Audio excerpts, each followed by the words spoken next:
and if you would do well with that right now. Father, fill their stomachs. Hey, Ishkatai. Hello, everybody. You have no idea how excited I personally am to be here with you this afternoon at UTech. Where else would you rather be than at UTech, Jamaica? I'm Craig, and I'll be taking you through the next couple of, I don't want to say hours and scare you, but through the next couple of minutes, I'm going to be taking you through some very important information that you need to know in addition to all of the academic stuff that you already will have to do while you're here at UTech. But before I get into all of that stuff, I'm wondering which schools we have here with us this afternoon. Hopefully I don't get a feedback. No feedback, no feedback, no feedback. All right, I love it. All right, so I'm curious about which schools we have here. So let me just run down some schools. Let me see, maybe I should start with the only real boys' school in Jamaica, the real champion boys' school in Jamaica. Which school is that? Which school is that? There's no real boys' school, no real champion boys' school in Jamaica. Come on, let me hear the Calabar Lions in the building. Calabar! Calabar! My girl, don't do it, don't do it, don't do it, my girl, don't do it, don't do it, don't do it, don't do it. So which other school me could I talk about? KC. We? Who? KC. KC. Are there any KC men in here? KC, what the KC man them there? KC. One. What the Calabar Lions them there? Calabar. Calabar, C-bar, C-bar, C-bar. I'm more than one, come here to go Calabar. Yeah, all right, so which other schools do we have here? Which other schools? I want to hear, which school you used to go to? Pembroke. Pembroke, what the Pembroke massive? Pembroke. Are you one, darling? So you know, so you have to go hold the fort. All right, who else? Do it when everybody come back. But we're not going to have time to do it when everybody come back. Which other school? Which other school? Just shout out. York Castle. Woo! All right. Which other one? Which one? Which school you used to go to? St. Catherine High. Say again. St. Catherine High. St. Catherine High. St. Catherine High. Are you one? All right. Anybody else? Which school? Hampton School. Hampton ladies. Listen, you need to meet Terry and Rule. She is the... it's been a while, guys. Terry is the scholarship, right? Terry and runs scholarship, so... you know what I mean? All right. Okay, who else? Which other school? Who? San Diego. San Diego. What is San Diego massive? San Diego. All right, wonderful. So we'll probably do this again when more people come in. Are there any international students here with us? Any internationals? We have one here. Where else? International student over there. Where are you from? I'm sorry? Barbados. Bim in the building. Bim. All right, who else? I saw a hand right here. Yeah, where are you from? From here, but I took high school in the United States. Oh, you went to high school in the United States? Oh, that's fantastic. This is great. Okay, so you're international. Okay, that's fantastic. That's absolutely wonderful. Yeah. Well, yeah, okay. Anybody else? No other internationals? Internationals over there, over there, over there, over there.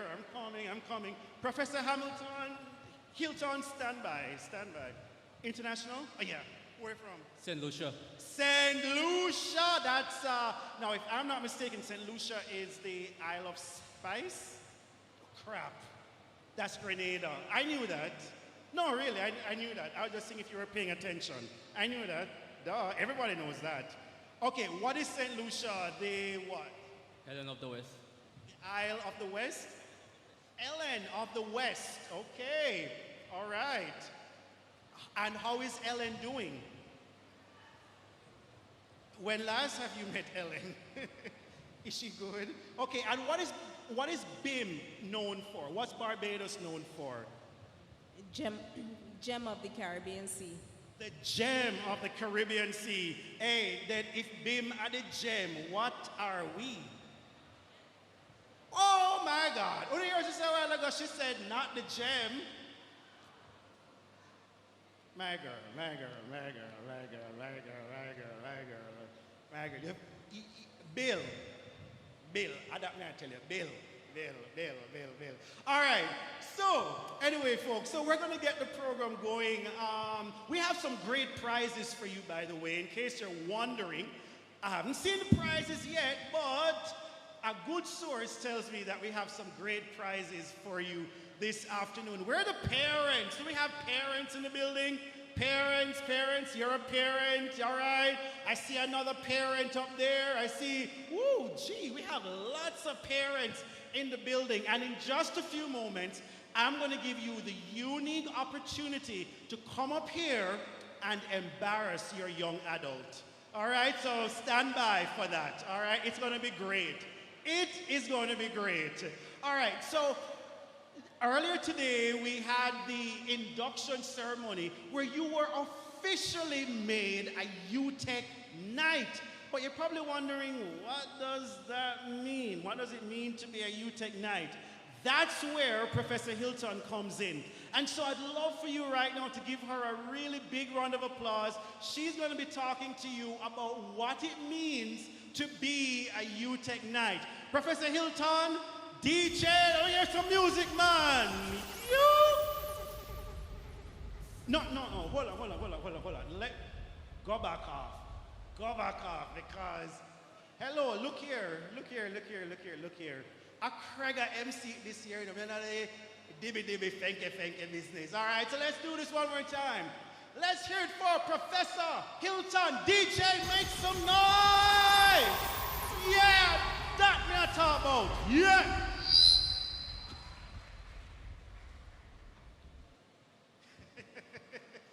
You can't have the A champion Serena, a champion Wendy, a champion Shelly, and a champion 958. Both a champion. Champion.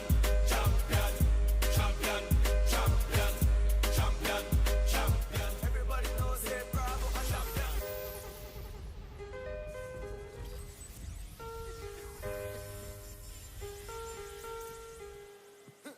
All right.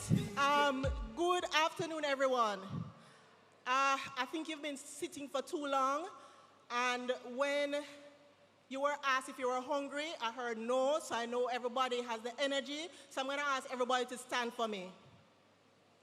All right, let's stay standing. Whew. All right. Yes, let's get the blood flowing.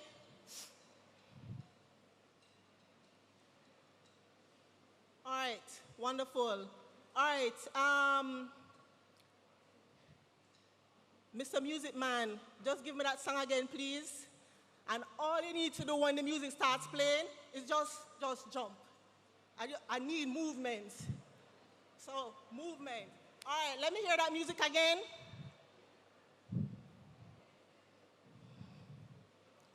All right, waiting for the music. So, loosen up your shoulders, loosen up your knees. I don't want anybody telling me they have any problem. Loosen up your back. You just have to jump 2 times. My music? Huh. I wonder if I have to sing. I don't think I want to do that to you, though.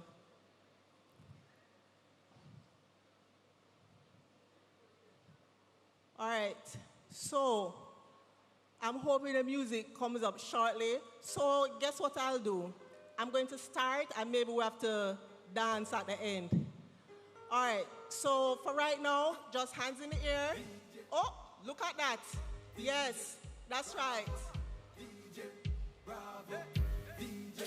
All right, let's go. 1, 2, 3, 4, 5, 6, 7, 8, 9, 10. Woo! Everybody knows that Bravo a champion. Champion, champion, champion, champion, champion, champion. Everybody know Chris Hill is a All right, thank you. Whew. Boy, I don't know how I'm going last year at UTech though, because I'm seeing zero endurance, zero energy. No, man, I'm going to assume that because, no, but even still. All right, so let's prepare you for what's ahead. So today we're talking about the qualities of a night. And I am sure this is day 2, so by now you've heard of Raise It. Anybody heard of Raise It? All right, good. So when we're talking about a night, we're talking about somebody who walks, eats, sleeps, raise it. It means, therefore, the night is respectful. Oh, but I need my presentation.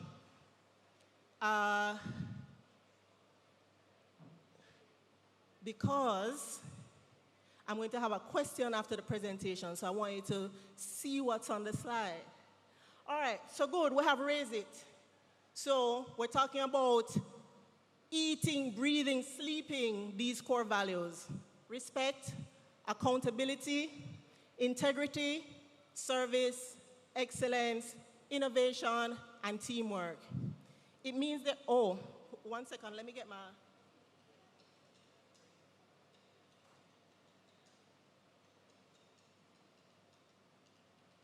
right, good. So it means, therefore, a night is respectful. That means we appreciate that somebody may have a different opinion from us. And we treat people the same, regardless of their status, regardless of where they're from.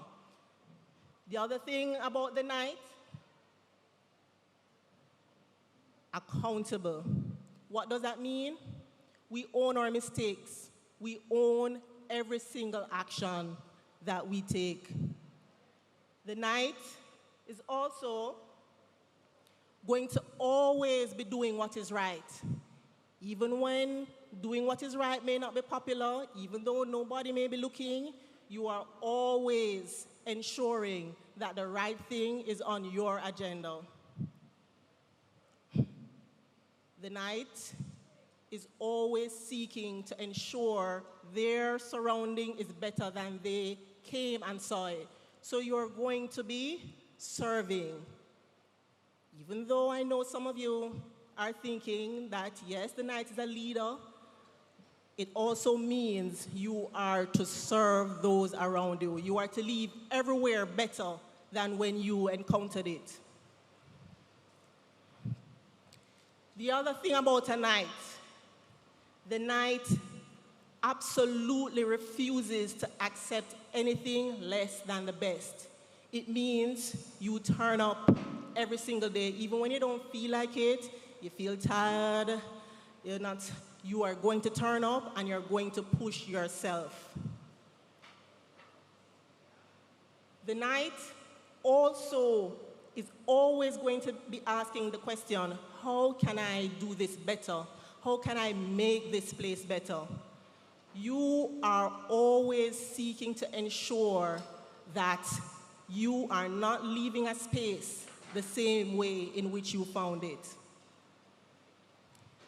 And finally, and perhaps most importantly, the night is aware that no man is an island. There is no way you're going to make it through the 3 or 4 or 5 years that you have here on your own. In fact, I'm sure you didn't make it to this point on your own. Teamwork is going to be crucial for any night. And so as you embark on your journey into knighthood, I want you to always bear in mind the fact that respecting people is going to guide everything that you do. Everybody you encounter, there must be respect. You're going to be taking responsibility for your actions. You're going to be doing what is right, serving others, pursuing excellence, embracing innovation. And so it's not just about the ideas. You are going to put things into motion. And perhaps most importantly, you are here to help each other. You are going to be holding each other's hands as you make your way through your journey here at UTech Jamaica. And so being a knight then is not just about being great and achieving great things.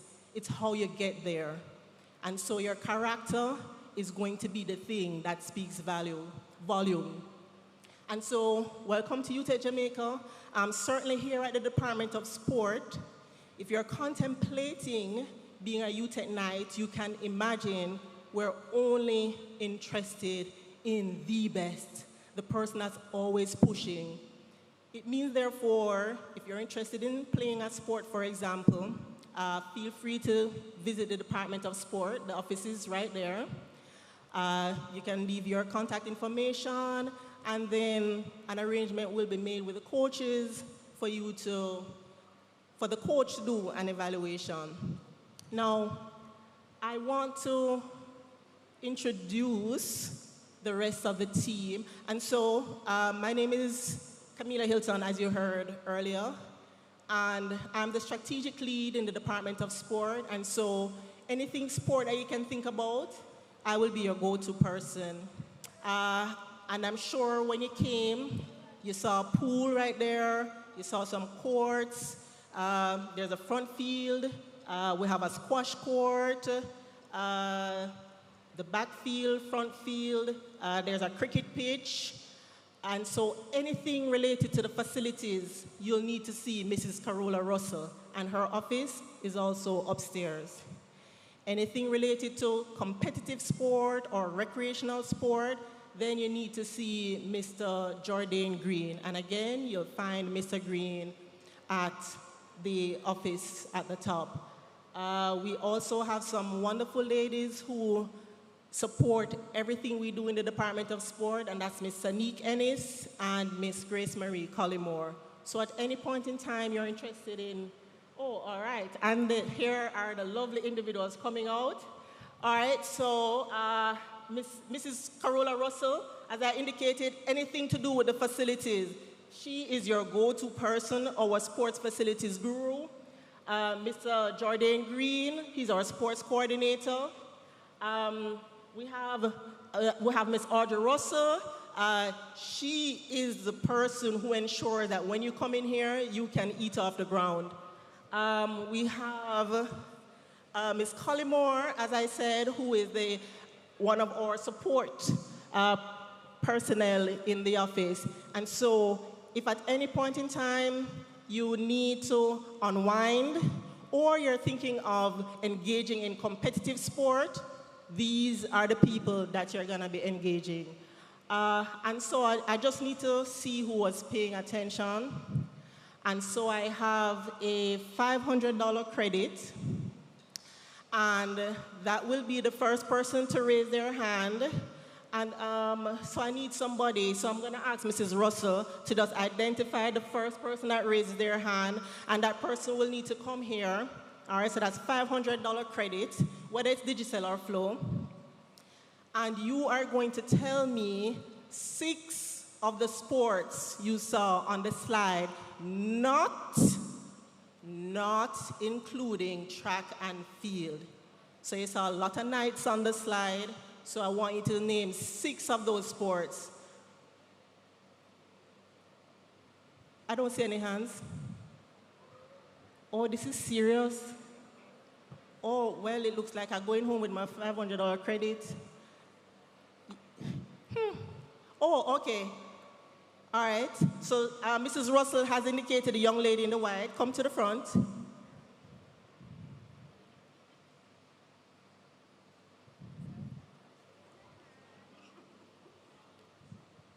All right, so remember, not just 6 arbitrary sports, you know. There must be one of the knights on the slide. Come up, come up. All right, I love this young lady. Anite is bold. And she's going to name 6 sports that she saw on the slide. So some of the sports were swimming or slash diving, cricket, netball, football,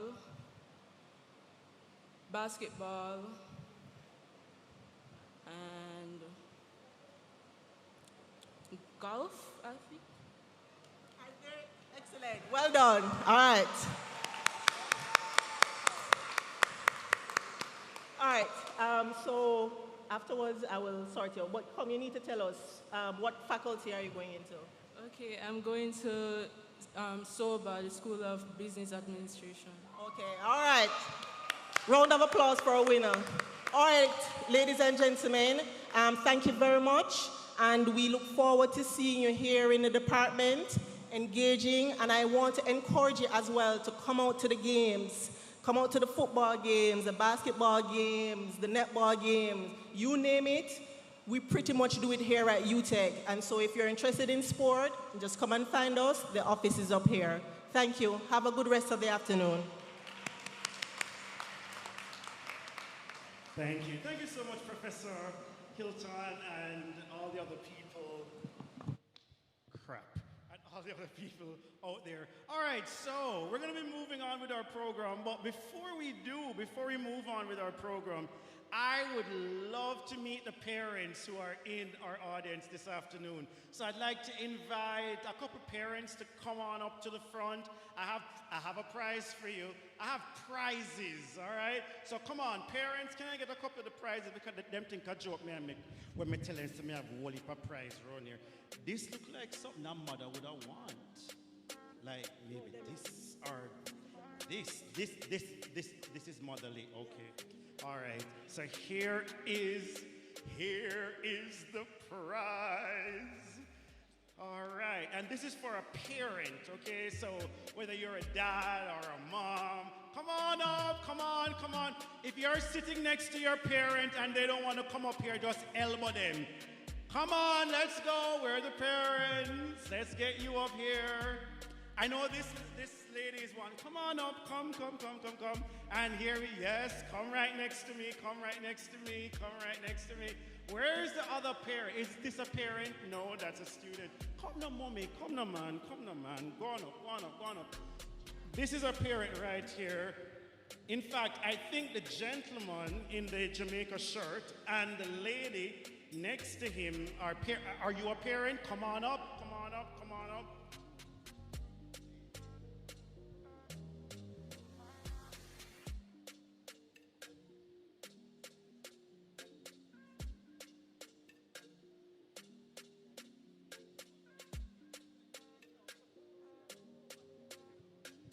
All right, how many parents do we have? How many parents? Okay, I see one up there, I see two. The lady in the pink right here, or fuchsia, or purple, whatever it is. Come on up. All right, and there was a parent over here. Yes, here she is. Come on up. Stay there. You know, if you ramp with me, you know, come. Take this thing for joke. All right. Okay, so we have four parents. Make some noise for the parents who came up. All right, so just to ensure that this goes really well, you have to tell me the name of your young adult and what program they're doing. And you have to point in the direction they're in case they try to hide and disown you. Okay, we don't want that happening. All right, so what's your name and what's your young adult's name? My name is Cheryl Sherman. My daughter's name is Yendi Simond. All right, so Cheryl and your daughter's name is Yendi Simond. Is she over there? Is that her with the phone? All right, good. You're going to want to capture this moment, believe you me. All right, very good. And sir, what is your name and what's your young adult's name? My name is Steve Palmer. Steve? Okay, Steve. I have a daughter named Chevelle Palmer. Shamel. Chevelle. Chevelle. Okay, so where is Chevelle right now? Chevelle? Woo! Look how she proud of it. All right, I love that. All right, I love that. Okay, and who do we have here? My name is Marsha Bailey Williamson, and my daughter is Abigail Williamson. Okay, Marsha, and your daughter is Abigail. Where's Abigail? All right, proud. Abigail is so proud for now. All right, and what's your name? My name is Sandra Gail Davis, and my daughter is Corina Davis, and she's right there. All right, and look at that, she's hiding her face. She's the one with the glasses. Oh, I see. Okay, and what is her name again? Coriana. And Coriana is the only person who has not indicated. So she's clearly embarrassed by this, so I just have to point her out to you in case you didn't know who she is. I beg your pardon. Here she is right here. That's her. All right, wonderful. Love that. All right, so it's easy. It is so easy, right? Like, you probably know this song, Shoulder Fear Fling. The shoulder fear fling. All you basically have to do, or all the song talks about, is flinging your shoulder. Easy. It is so easy, all right? So I'm going to have the DJs start that song, and all you have to do is dance, and then the audience will choose the best person, and you win the prize, and you get to embarrass your young adult. So you get 2 prizes. Okay, so let's do this. DJs, send it now, send it now, send it now. Harry, if your shoulder now flint. All right, pull up. Because I didn't tell you the second part. Hold on, pull up. I didn't tell you the second part. Your young adult has to come up here and do it with you. I know, that's the second part. So come on, let's get all right, Steve, I see your daughter run coming. All right, come on up.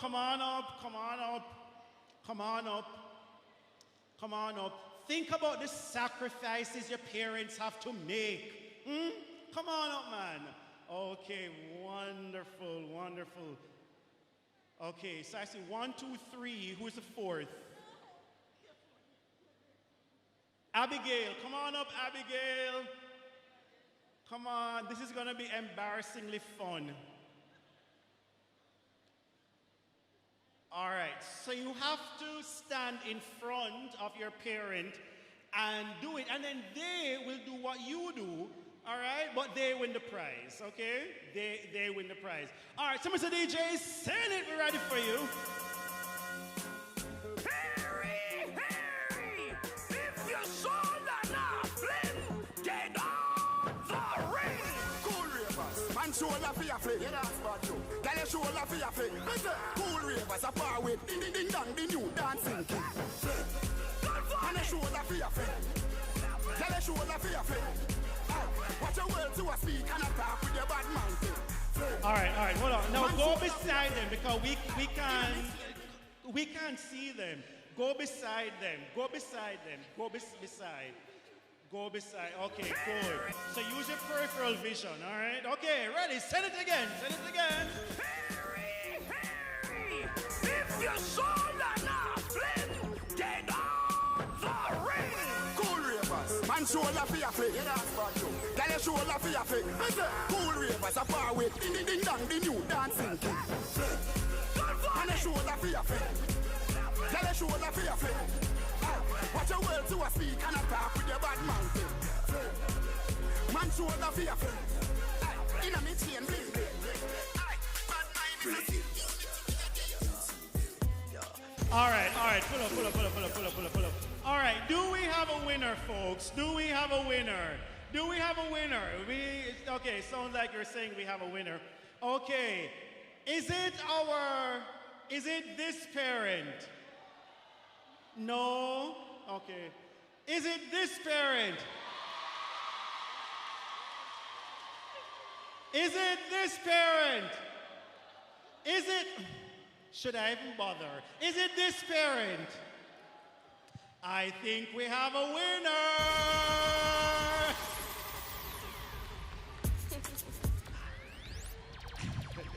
I love that, I love that, I love that. And can we just talk about the fact that they are twinning, that they're wearing this, like, what is this? What is this? What is this? What is it? Okay, parents, thank you so much for being so brave. Thanks for being so brave. I have a prize for you. And I feel like I should give her a prize as well, don't it? Yeah, I should give you a prize as well. Can we get a prize for the student? No, no. Yeah.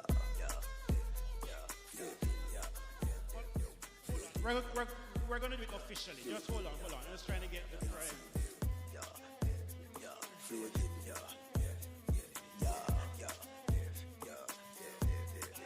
Surprise them with a bang bang. All right, so this prize is courtesy of W.O.W. Wait.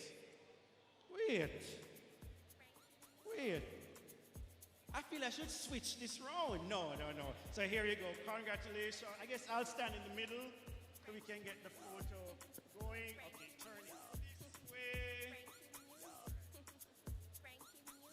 All right, fantastic. Okay, so congrats, and it's great to see a dad up here. It's really great to see a dad. Second child. This is your second young adult coming to UTech? What? Are you kidding me?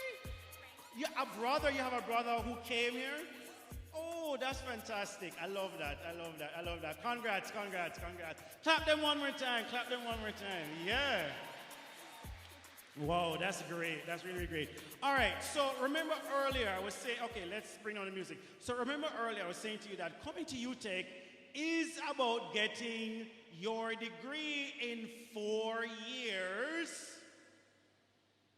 Right? You get officially 4 years to do your degree at UTech, but you get an additional, you get like 7 years to finish, but you want to finish it in 4, right?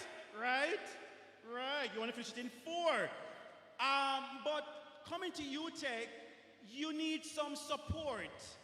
You need some family support, some friends, a social circle support, your parents and so on. But some other people who give you support are the people in student services. And so, to tell you a little bit more about student services, I'm going to invite my former boss, my former supervisor, Mrs. Dorset Gabidon Pontignan. That's what I used to call her. It's French. She doesn't think it's French, but that's how you pronounce it. Gabidon Pontignan, right? So please help me welcome Mrs. Gabidon Pontignan. She's the Assistant Registrar for Student Services. Give her a big round of applause. Now makes you feel good about herself. Thank you. Thank you, Dr. McNally. And good afternoon to all the parents and the students and visitors and friends and spouses in the house. Pleasant good afternoon to you. UTech Knights, let me hear you say, I am a knight. I am a knight. Right. You are a knight. You've been seeing me around the place, so you know me by now. As Dr. McNally mentioned, my name is Dorset Gavin Pottinger, and I'm Assistant Registrar of Student Services. And you know by now that the Department of Student Services is that arm of the university that helps students to succeed. We have a mantra called assisting students to succeed. We want to see you do well. And so we have a number of initiatives geared towards your success. And certainly the orientation program is one of our very many activities that we do. I have my team in the house. This event is in fact staged by the entire Department of Student Services. So I'm going to show you a video which will introduce you to the Department of Student Services. And I'm going to also post our PowerPoint presentation. So I'm going to show you the video and I'm going to post the PowerPoint video presentation, certainly on YouTube and in the various WhatsApp group and on our webpage. So you will see that also when you go online. I want to introduce to you our team in the Department of Student Services. So physically they are here, and also I'm going to be doing a video in a moment. So let me invite the Department of Student Services Career and Placement Officer, those who are looking for a job. I see Mrs. Lewis outside. She's great at ensuring that you get jobs.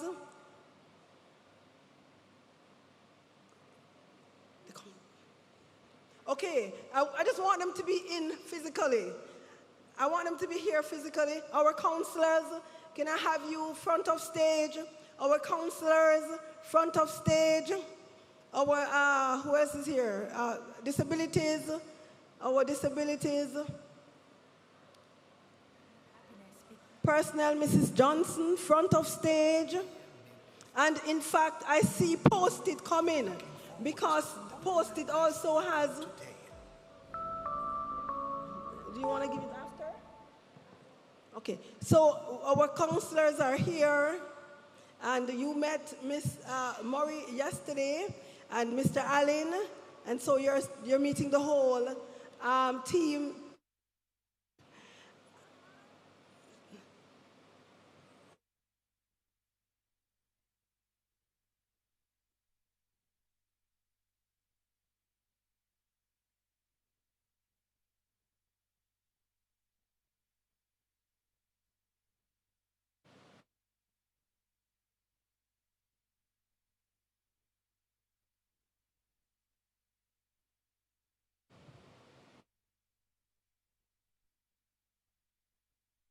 The Amy Jakes Garvey Hall and Donald Farquharson Hall. Double and triple rooms arrangements may be available depending on the hall of Amy. Coming to UTech and wondering what living on hall is all about? Here is what you should know. The accommodation unit provides information and support for all students seeking housing. UTech has 7 halls of residence. Lomé halls A, B, E, and F. Dennis Johnson Hall, the Amy Jakes Garvey Hall, and Donald Farquharson Hall. Double and triple rooms arrangements may be available depending on the hall of choice. Living on Hall is also about community, with social, educational, and developmental programs designed to support students' holistic development. But what if you are a commuting student? Join us next week and let us explore those options.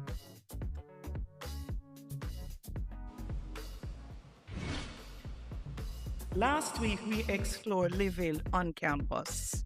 Now, let us look at what you should know about living off campus. If you commute, plan your route, travel time, and a reliable backup transportation option before leaving home. The Student Accommodation Unit provide guidance and information on available off-campus boarding and accommodation options. You may request the off-campus student listing given to you manually or sent to your email. Before choosing a property, visit and assess the accommodation. Look at the security features available, the distance from campus, and also their rental agreement provided by the landlord.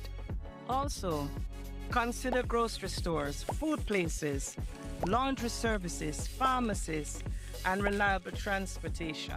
Wherever you live, planning ahead and keeping informed will make your UTech experience much easier.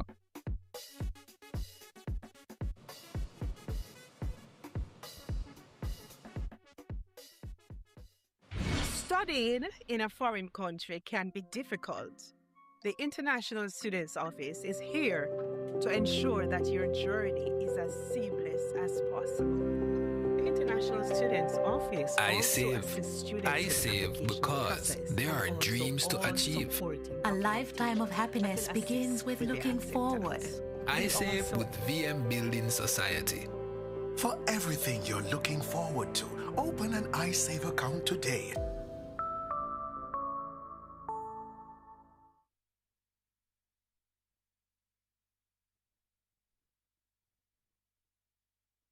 assist students with the registration process, ensuring that they select their modules or maybe select a payment plan, going from there into financial clearance and then completing the registration process. So we also provide students with useful information, for example, how to apply for a TRN, how to apply for the mandatory extension of stay in Jamaica, which is critical for international students who are studying in Jamaica.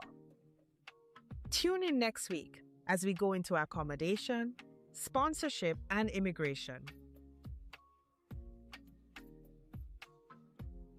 This week, we will look at accommodation, sponsorship, and immigration. The office provides advice on accommodation. We direct students to the appropriate services, that is, the accommodation unit for on-campus as well as off-campus housing. We also provide guidance on sponsorship matters and help students understand the information that may be required. We also provide students with information relating to immigration to ensure that they get the necessary extension of stay for studying in Jamaica. The office can also connect you with other student-related services whenever additional support is needed. So stay informed, keep your documents updated, and contact the International Students Office whenever you need guidance.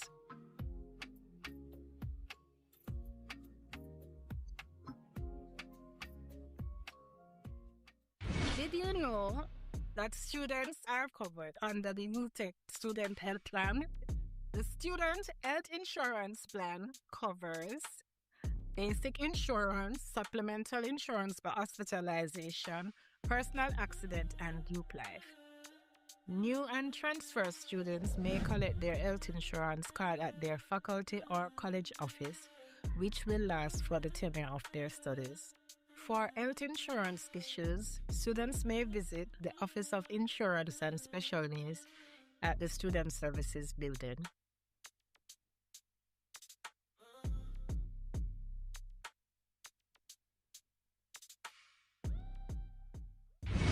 Last week, we discussed student insurance. Now, let's look at the support for students with disabilities.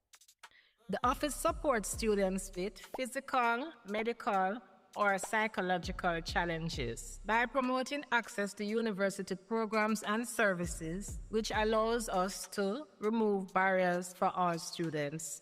Academic accommodation may be requested by students. However, appropriate medical recommendations should be submitted along with it. Support may include additional time, supervised breaks, readers, scribes, tutoring, interpretation services, accessible examination facilities, and assistive technologies. Approved academic accommodations are shared with faculties, however, the student's diagnosis remains confidential. To request support, you may contact the Office of Insurance and Special Needs at the Student Services Building.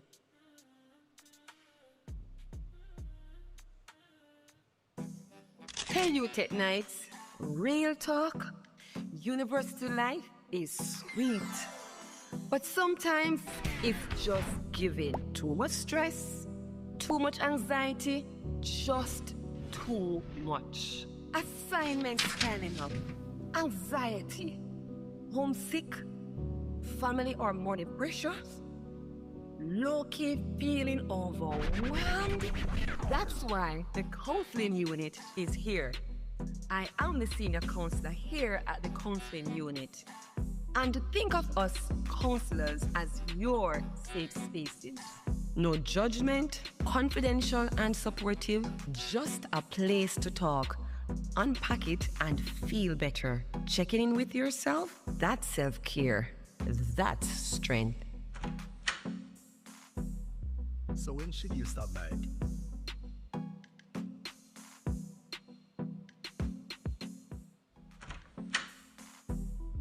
So when should you stop by? Come if you're stressed about exams, trying to figure out a big decision, going through a situationship, caught feelings and got hurt, or having difficulty coping with emotional challenges.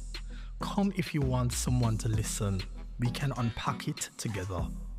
We offer one-on-one counseling, group sessions, supportive programs, workshops, referrals, all to help you manage life and lock in on those personal goals. Remember this, you're not alone. We see you, we hear you, and we're here to help you. So come, talk to someone who is trained to support and to help you.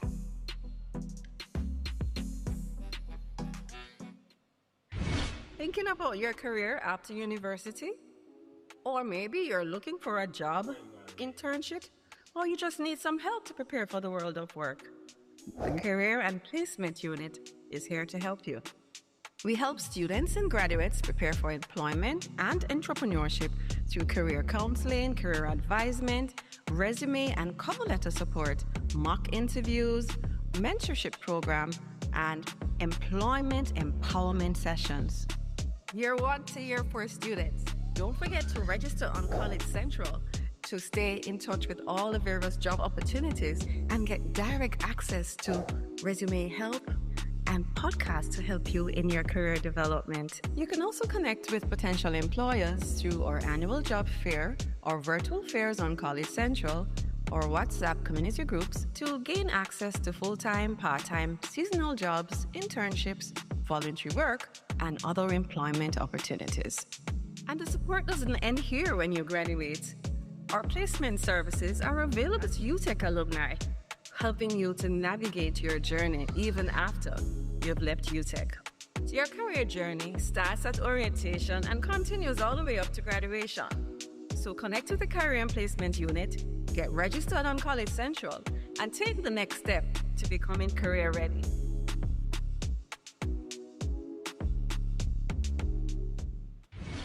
At UTech Jamaica, we provide many academic administrative functions to support your journey as a student. As the university registrar, I provide oversight to ensure that your journey will be smooth.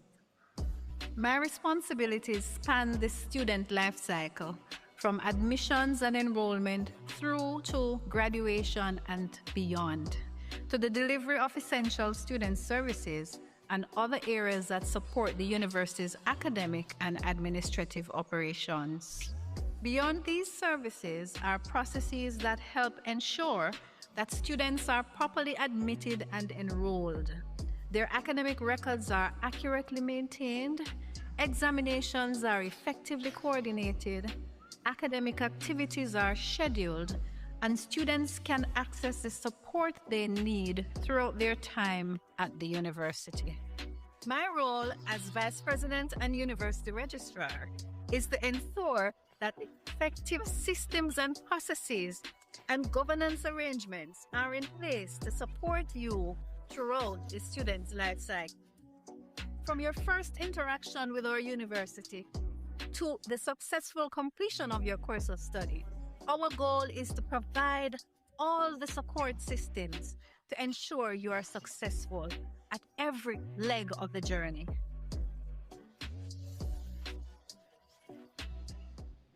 Coming to UTech and wondering what Living on Hall is all about? Here is what you should know. The accommodation unit provides information and support for all students seeking housing. UTech has 7 halls. There you have it. The Department of Student Services and also the head of the Division of Student Services and Registry. She was at the end, that's my boss, at the end of the video. So she spoke a little bit on the division, but you will hear a little bit more about academic services shortly from Mr. Thomas.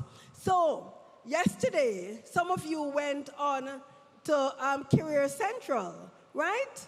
And so I'm sure that Post-it, where is Post-it, is ready to give you those tablets, right?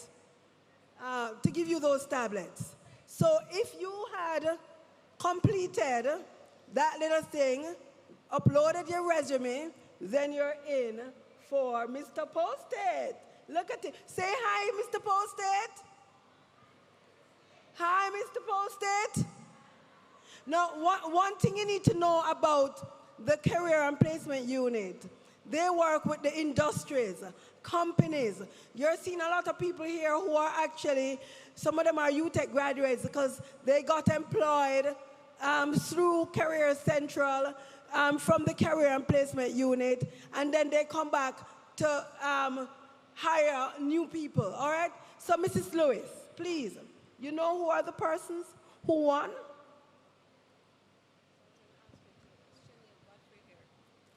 Okay. All right, so we have the winners. First is Shaniel Godfrey in the house. Shaniel Godfrey. You're not here. We're going to go to the next one. Too bad. Is Wayne Graham. Quinn Graham is in the house. So, is Jesse Medley in the house? Woo! We have a winner. Woo! Woo! We have a winner. Where's? Come on. Clap her. Don't be bad mind. Come win your own. Clap her. Come up.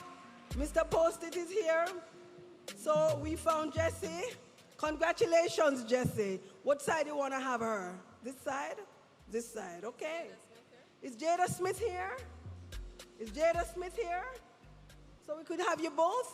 Jada Smith is in the house. Jada Smith is here. Clap her. Be happy for her.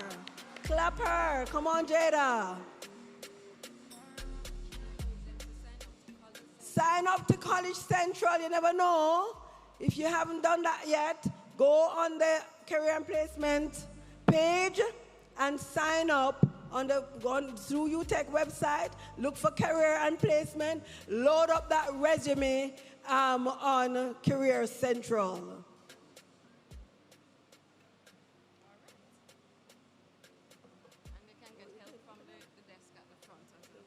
All right, so if you need to get more information about the Department of Student Services, we are located at the front and in the auditorium.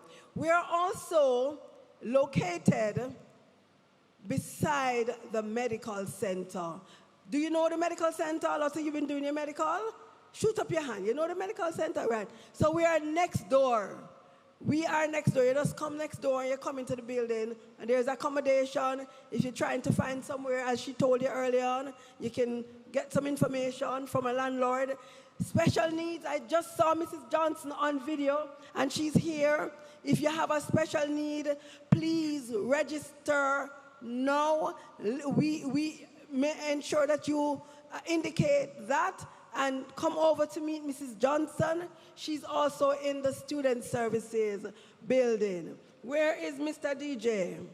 Now, Mr. DJ, where is Mr. Moderator? If the moderator don't come, I go have to moderate, right? If you want the moderator?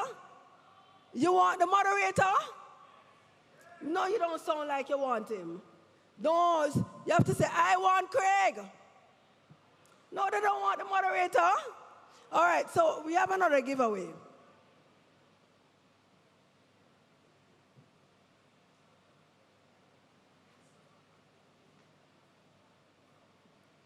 All right, so I want you to tell me, I just showed you on video, my boss. That heads the Division of Student Services, to which the Department of Student Services fall. So I have a gift. I have a gift. Oh, he's here. You want the moderator? Who is the university registrar?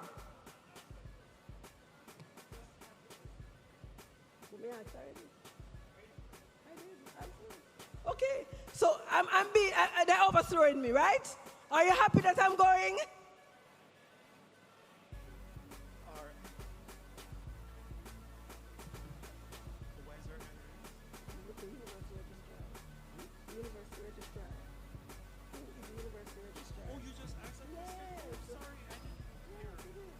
Okay, all right, so, okay, Okay, so sorry, I kind of, I'm not sure what's going on here. Okay, all right. So, but this isn't that prize, you know, this is for something else. All right. Okay, so Mrs. Pottinger just asked who is the university's registrar, and we had some hands going up. I don't want hands, I want to see bodies up here. So if you think you know the answer, run, come up here. Run, come quick, come gather around the stall. Okay. Oh. Okay. Okay, very good, very good, very good. Oh, wow, okay. 1, 2, 3, 4, 5, 6 people. 7. Okay, stand to my left, stand to my left, stand to my left. Okay, this, you know, this is great. Anybody else? Anybody else? Anyone else? No? Okay, all right. So you are first. So what's the name of the university's vice president and registrar? Miss Marion Brown. Miss Marion Brown. That is correct. Can we have a prize for this person? Could we have a Renil? Renil. This is for something else. So, Renil. All right, so in the meanwhile, we're going to be having a video. Please remain. Please remain. Please remain. We're going to be having a video on cyber security, and the presenter is O'Neill Martin. Wendy, can we have that? Thanks.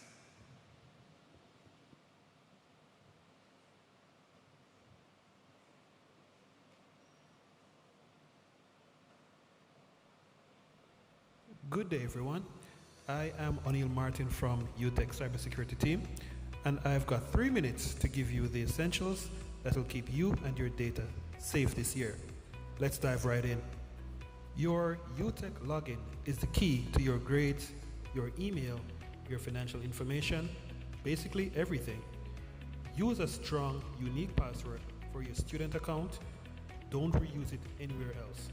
And also remember to turn on multi-factor authentication if it's offered. If you get a prompt to approve a login you didn't request, deny it and change your password immediately. Phishing emails are the #1 way student accounts get compromised. Watch for messages that create urgency, such as, your account will be suspended, or click here to verify now. Before clicking any link or attachment, check the sender's actual email address. When in doubt, do not click. Go directly to the UTech website instead, or forward the email to IT security to verify. Free Wi-Fi at cafes or airports is very convenient but extremely risky. Avoid logging into banking or UTech systems using free Wi-Fi. On campus, always connect to the UTech official network, not an open guest hotspot with a similar name. Attackers sometimes set up fake networks to catch you. Never plug in a USB drive that you found or received from someone you don't know. It could carry malware. Lock your laptop and phone when you step away, even in the library. A stolen unlocked device is an open door to your identity. Not every attack is technical.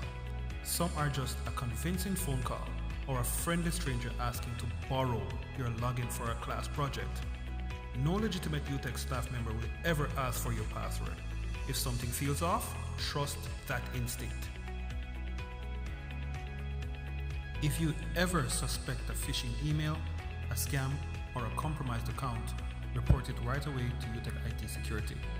Don't wait, don't feel embarrassed. Catching it early protects you and the whole university community. And remember guys, cybersecurity isn't just IT's job, it's everyone's job. So starting today, stay alert, stay skeptical of the unexpected, and welcome to UTech.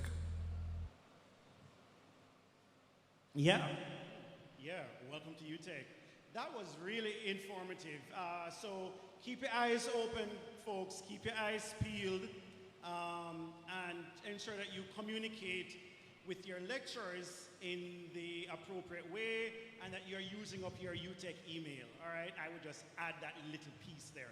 All right, so you're probably wondering why these 5 folks who came up to answer the question about the registrar's name, why they're still up here, and they don't know why they're still up here, but they will find out in just a moment. What I'd like to do, though, in the meanwhile, so just hang tight. It will be worth your while, I promise, okay? All right, so I'd like to invite, at this time, Karen Horton-Blair, and she is going to be talking, okay, yeah, she's going to be talking to you about your finances at UTech and paying your tuition and all that stuff. But before Karen comes up, I'd like to invite our Deputy Registrar. Did I get that correct? It's been a while. I would like to invite our Deputy Registrar, Mr. Barry Thomas, and you were introduced to the student services staff, but there are some academic people who you should definitely be familiar with their face. So, Mr. Thomas, come on up, please. And yes, you may use the podium. Okay, can we give Mr. Thomas a round of applause? You may not know it now, but one day you might have to send this gentleman an email to say, sir, the lecturer did this. Can you help me, please? All right, so please pay attention. Thank you, Mr. McNally.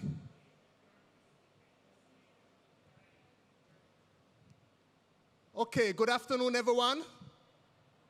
No, so I'm not hear nothing. Good afternoon, everybody. Okay, that's a little bit better. I'm Barry Thomas. I'm the Deputy Registrar at the University of Technology, Jamaica, and I'm here to speak to you briefly about our academic services. Now, as you know, this is an academic institution, and we are here to ensure that you get the teaching and learning that you deserve. Now, before I go into anything else, I want to tell you a big congratulations from, of course, the registrar and from my department for being accepted into this University of Technology, Jamaica. Give yourselves a round of applause. Bigger than that, man. I like the noise, you know. Give me the noise, give me the noise. Come on. Well done. Now, under our academic services, we have a number of units. And the first one that I'm going to speak to is our Office of Admissions and Enrollment Management. Now, under academic services, we have the Office of Admissions and Enrollment Management.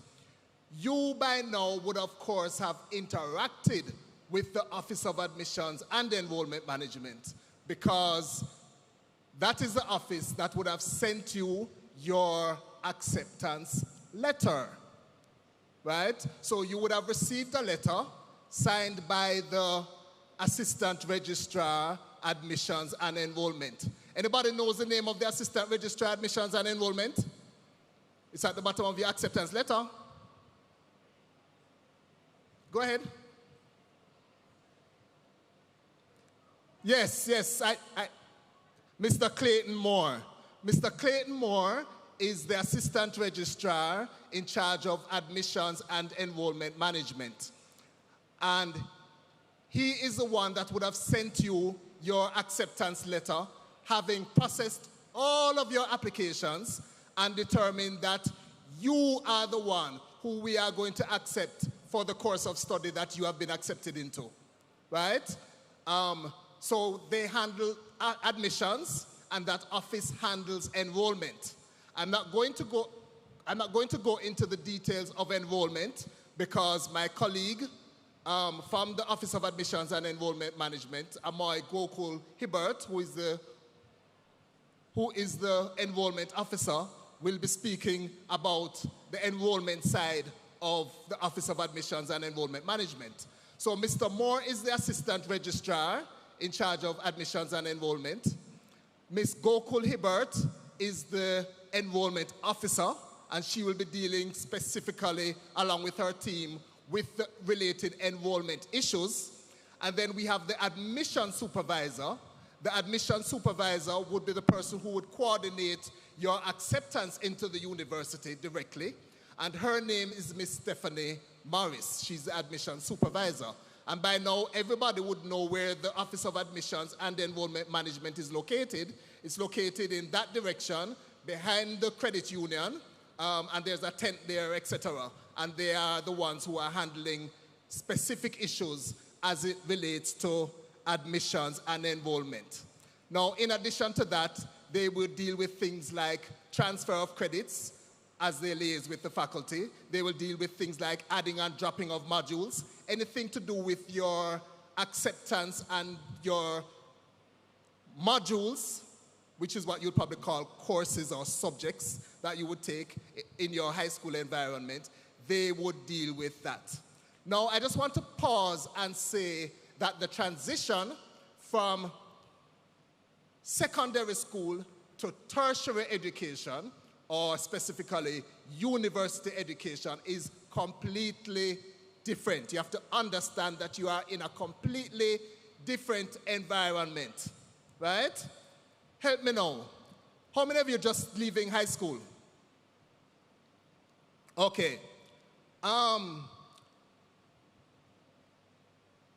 If you get to school late when you're in high school, what happened? Talk to me.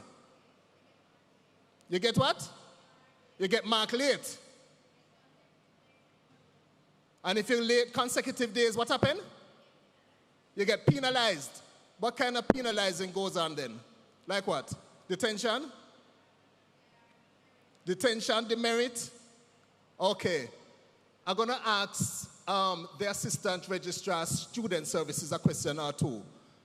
Mrs.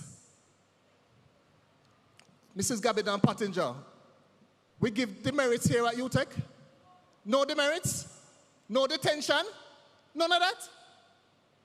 Exactly, because we are a university. We don't have no time for those things, right? So you're not going to get no detention. You're not going to get no demerit or anything like that. I'll speak to something else that does happen later on, but that is not one of them, right? If you come to school late here at UTech, what happens? We're not going to penalize if you come late either, right? Because this is a university, right? But I can guarantee you that if you come to school late, if you miss classes and that sort of thing, it is going to eventually show up on your grades because you would not have learned all of the necessary material, etc., etc., etc., right? So it is important that you come to school on time. It is important that you come to all of your classes, but we are not going to be holding any big stick over you as it relates to any of that, right? Because you are now adults, and the responsibility is yours to ensure that you get to your classes on time, you know where your classes are, you know, and that sort of thing. So we ensure that we have all the relevant information available to you. We produce each year what we call a student handbook. Now, you're not going to get a fancy one that looks like this, but we have our student handbook online. We haven't updated the 26-27 handbook on our website yet, but the 25-26 handbook is available on our website, and it is just as good as the one that is to come. In a couple of weeks, the 26-27 handbook will be available, but it doesn't mean that the content of the 25-26 handbook isn't applicable to yourselves, right? So I want you to understand, most importantly, that you're making a big transition from secondary education to university education. The experience and the expectations are completely different. So now, I've mentioned the Office of Admissions and Enrollment Management. You understand what they are there for, what they do, how they assist you, right? I have mentioned the student handbook. So go online, familiarize yourself with details of the student handbook. But back to our academic services, we also have what we call the scheduling unit, right? The scheduling unit comes under academic services. But guess what? The scheduling unit works behind the scenes. So it is not a department that you will interface with directly.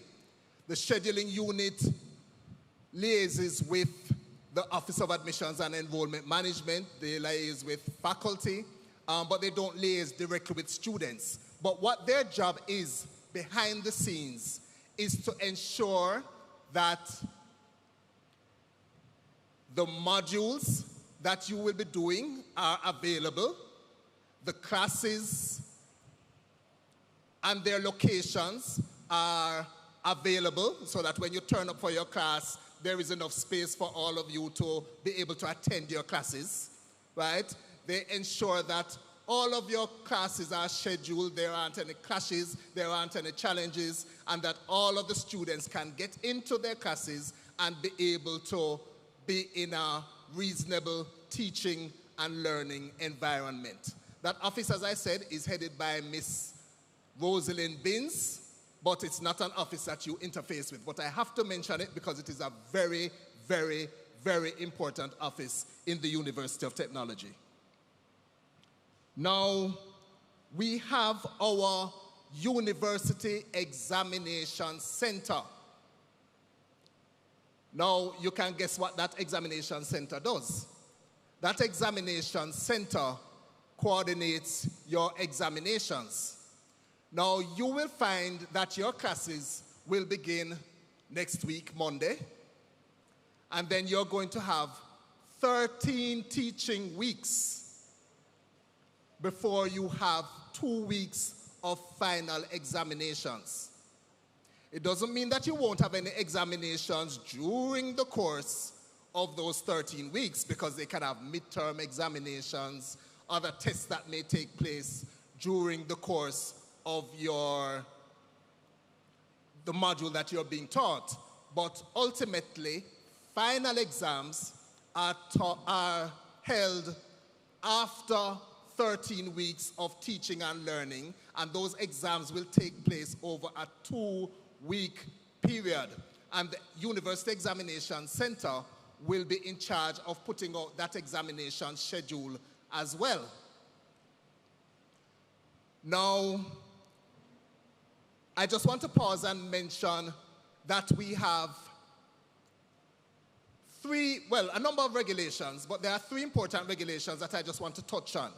One of them is Regulation 3, and that is in your student handbook once again, and it will speak to you about different classes of award, right? Whether you're going to get a first class honors, or an upper second, or a lower second, or a pass degree, right?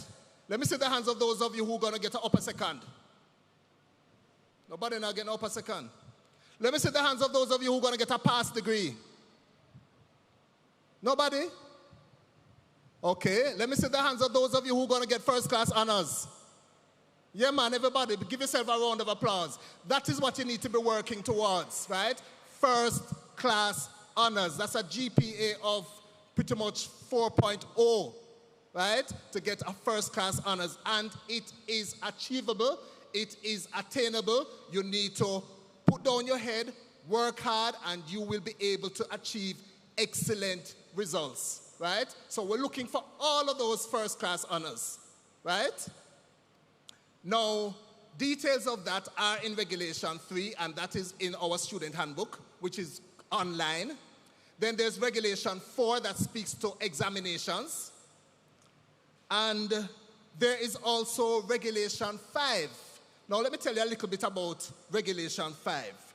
Regulation 5 is about procedures governing student academic misconduct. Academic misconduct, that's something we don't even want to talk about. But I'm going to have to mention it because you need to know, right? What is academic misconduct? Academic misconduct is about cases wherein it is alleged that you as a student may have done something wrong in either submitting a piece of academic work, or you may have been alleged to have cheated in an examination. We don't want to talk about these things, but we have to, because every semester we do have cases of academic misconduct. So let me give you some quick examples of what can constitute academic misconduct. One, well, let me ask you, anybody can think of anything? Yes, miss? Can't hear you.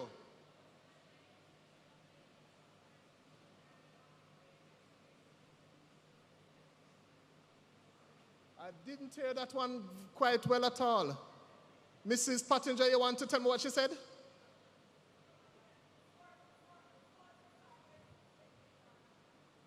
Okay, falsifying your CSEC exam results.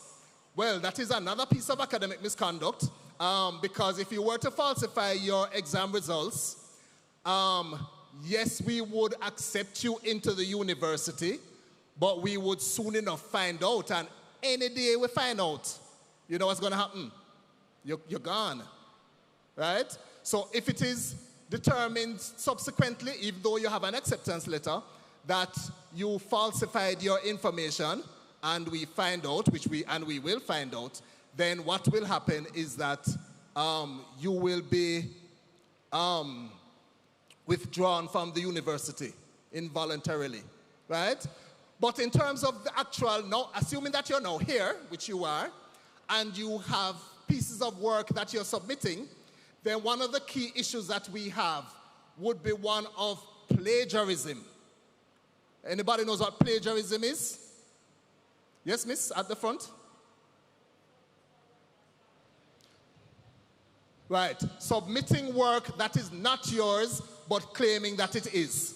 So, one, you get your friend from last year's work, and you change them name, and you put your name on it, and you submit it, and we find out that's plagiarism.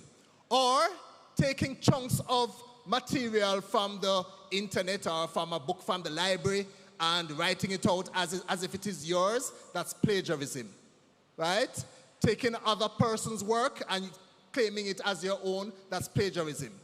And that is something that comes under academic misconduct. I'm going to speak more about that. In addition to that, going into an exam and looking on somebody else's paper, right? Or asking somebody, what you get for number 3?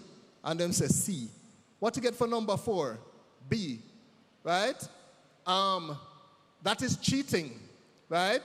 And you would be written up for academic misconduct, right? Bringing unauthorized material into an examination, right? So you go in there with the exam thing and you have a piece of paper and you slip it in under there, so, and you're doing your exam and you start prep on it, right? Academic misconduct, right? I want you to all listen to this one. Bringing a cell phone into an examination. Want to hear what I say? We hearing? That's academic misconduct, right? You know why? Because this cell phone is what? It's a computer, right?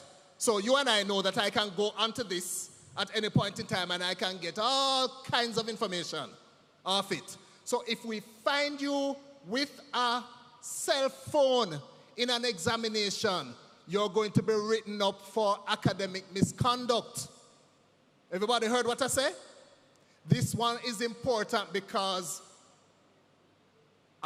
people do it, right? And them say, me forget to take it out of my pocket and this and that. We don't care, right? This is university. We don't care. You're going to be written up for academic misconduct, right? Okay, very quickly before I go, just to let you know, and this information is in the student handbook under Regulation 5, and it speaks with respect to academic misconduct. What happens is that you are cited for academic misconduct. you are written to, you are then invited to come before a panel of academics, including me, the deputy registrar, and I'm going to tell you quite honest, we're not very lenient, right? And the outcome for if it is confirmed that you are guilty of academic misconduct, we have gross misconduct, lesser offenses, whatever they are, you can be suspended from the university for a semester, 2 semesters, an entire academic year. You could be expelled from the university, which means that you have to leave and can't come back in here.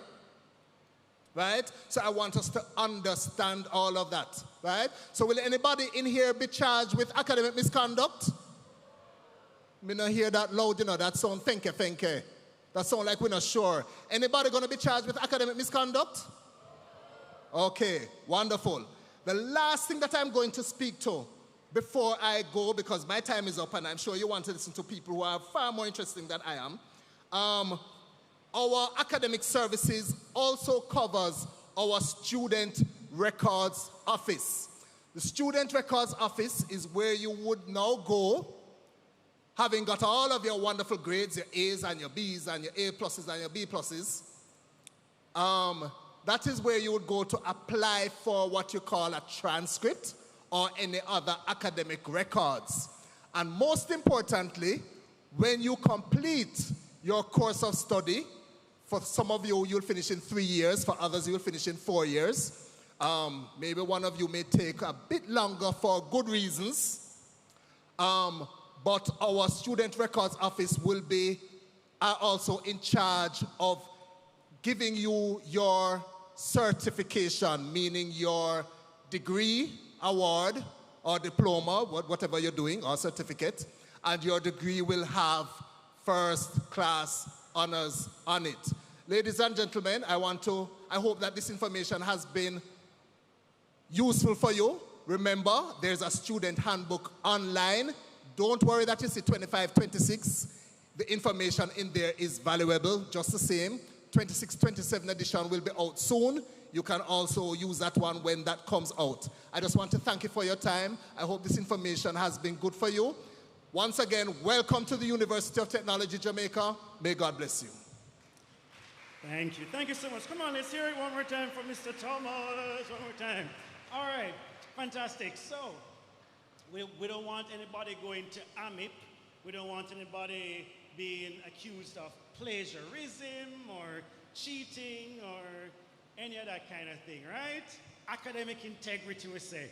All right. So, speaking of academic integrity, I have these 5 UTech nights, and they have been sitting in front of you for the past 50 minutes, and they have no idea why. Admittedly, I don't have any idea either, but I just came up with something. No, I'm joking. I know why you're here. So, I'm going to be sending the 5 of you on a treasure hunt, and the prize is a tablet from Post-it. They're over there. Right. Now, you might have noticed that there are 3 empty chairs up here, and these 3 chairs are available to anyone who wants to come up now. Anyone who wants to come up now and take these 3 chairs.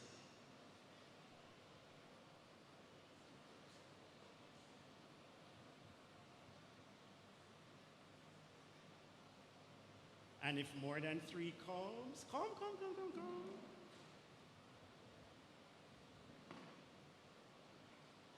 Okay, that's it. Nobody else. I'm so sorry. Nobody else. No one else. Okay, fantastic. So we have 1, 2, 3, 4, 5, 6, 7, 8, 9, 10. Let's hear it for the 10 puppy shows in front. This is fantastic. So I'm going to be sending you guys on a treasure hunt. The treasure that you're going to be looking for is right here in this auditorium, because you have the treasure and you're going to lend it to them so that they can quickly come back to the front and take any available chair. All right? So there are 10 of you, so we have to go really, really quickly because we have so many more things to get through on the program. Right? So we're doing this quickly. So I'm going to send you for a treasure. The treasure cannot belong to you. It has to belong to somebody out there in TV land. So for example, if I send you for a cow, if I send you for one cow, if you have a cow right now in your bag, in your pocket, you're going to lend them your cow, okay? And they're going to run quickly and take any available chair that's up here. So it can't be your cow. You understand? All right, good. Are there any questions? Great, let's begin. So, I'm just going to stand here because I don't want them to hit me down. So the first treasure that you're going to go for and bring back for me is keys, house keys. Go, get some house keys. Can we get some music on the background of this, please? Let's get some music going as we do this. Take any available chair, Fantastic. Yes, run come, my girl, run come. But unfortunately, there is no space. Hush. That's the life, girl. Hush. All right, wonderful. Show me the key. Just hold it up. Okay, wonderful. So you're going to return the key. And then the next treasure I need you to go and bring back for me is...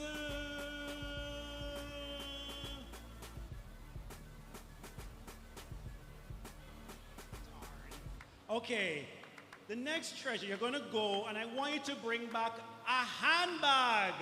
Get a handbag.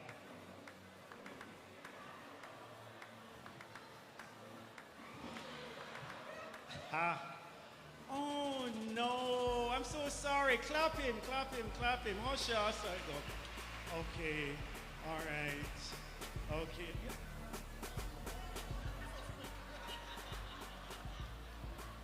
Sir, Mr. Handbag, what is this? Whose? It's. Look here, sir. Come. I am so sorry. This is not a handbag. This is a market bag. I am so sorry. Oh no. So now you need a. Where's the bag you did have? Lend me a bag. Lend me a bag. Make sure you don't damage the girl Louis Vuitton bag, you know. Carry it back, go gear. Okay, wonderful. Okay, so you're going to return the bag, the handbag, not the market bag, or the walk, people look lunch bag. And I want you to bring back an iPhone. I want an iPhone.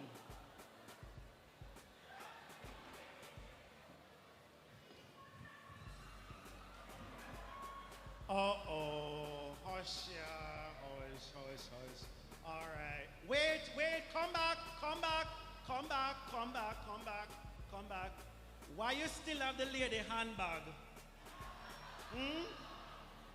Why you still have the lady handbag?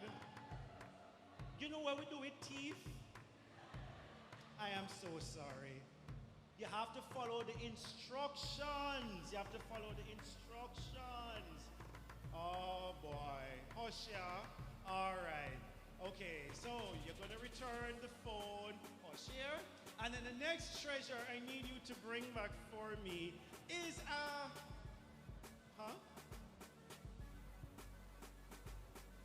the phone.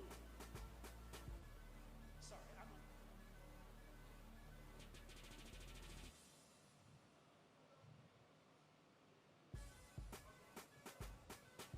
All right, so you're going to return the phone, and then the next treasure I need you to bring back for me is a driver's license. Get a driver's license.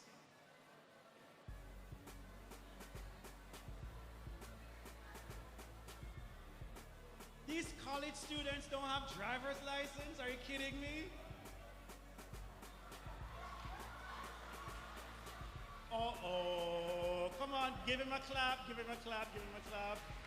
All right.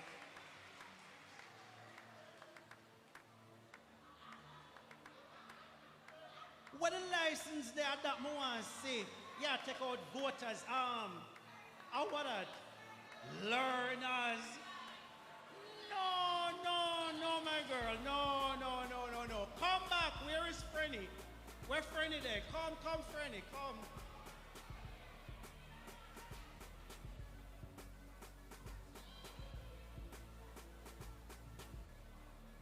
All right, we gotta hurry. Okay, great. All right, so what are we vying for? A tablet. All right. I like it. Department of Sport, right up there. Say here, sign up. All right, here we go. You're gonna return the license, the driver's license, and then I want you to bring back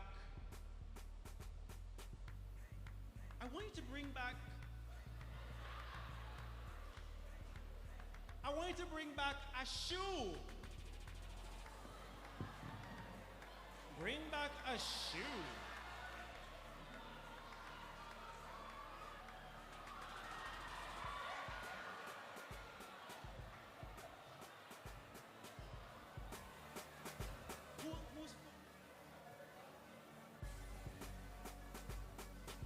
Whose phone is this? Oh, it's yours? Okay. Hey, somebody I call you. Okay, all right, I see what's going on. All right. Okay, here we go. So you're going to return the shoe, and then the next treasure I need you to bring back for me is a belt. A belt. Get a belt.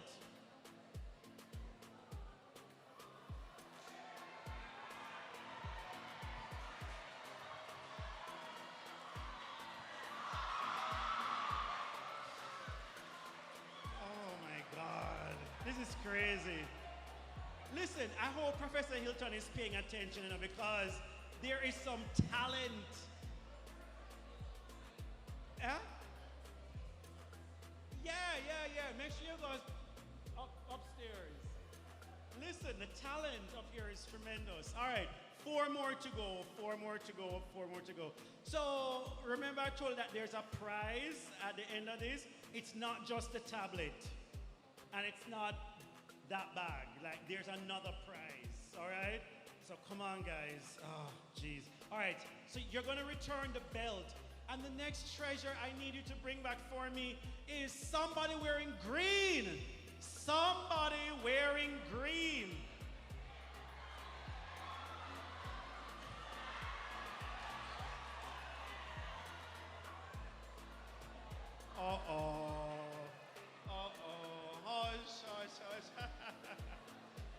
Okay, fantastic. There's so many people in here wearing green. Like, there's this lady here wearing green. Anyway, all right, so you're going to return the person wearing green. Wait, not yet. They have to return you.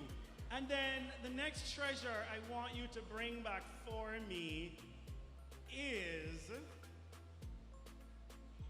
I want you to bring back a brochure from any UTech department or office on exhibit. Go.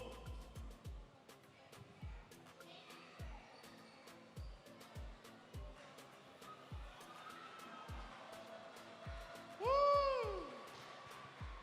Wow, fantastic. All right, this is the final round. It's gonna be worth it, I promise you. I want you to go and bring back $2,000. Go. I need $2,000. $2,000. I need $2,000.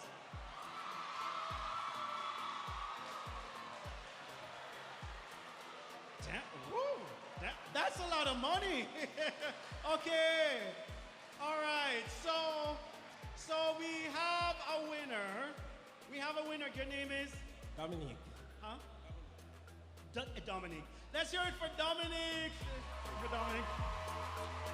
And And let's also make some noise for the person who donated one of the prizes of the $2,000. No, it's your money. Don't worry about it. I promise. It's your money. Anyway, congratulations. What's your name and what's your college or faculty? German Davis, Feng. Feng, engineering and computing, they're over there. All right, so congratulations. You did so well. Congrats. Oh, we have to pose for the picture, right? All right, wonderful. And I'm going to invite the people from Post It. Charmaine, where are the folks from Post It to make the presentation of the tablet? And while our friends from Post It are making their way, I'd like to invite Karen Horton Blair to make her way to the stage for the finance presentation. Where's Karen? Karen, where's Shihar? Oh, there's Shihar. Okay, fantastic. All right, so we're just waiting on our folks from Post It. Listen, it's such a big presentation, all right? So, all right, I'm just gonna move this chair. Okay, so Karen, you can make your way on stage. All right. Okay. Come on, Post It. Their costume. All right, here we go. So, Dominic, what's your college or faculty while we wait? Faculty of Built Environment. Built Environment. All right, wonderful. All right, so here is our presenter from Post It, and I'll allow you to make the presentation.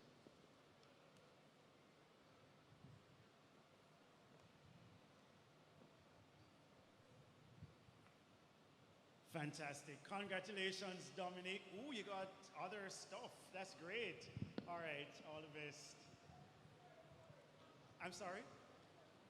Oh, the lights. Oh, and please give back the wallet with the $2,000+ in it as well. All right, so I'm going to turn you over now to Karen, who's going to be talking with you about ways you can finance. Oh, wait, there's more. Ooh.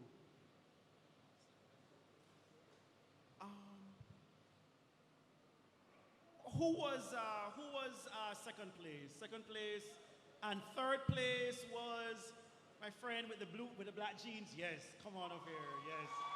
And second place.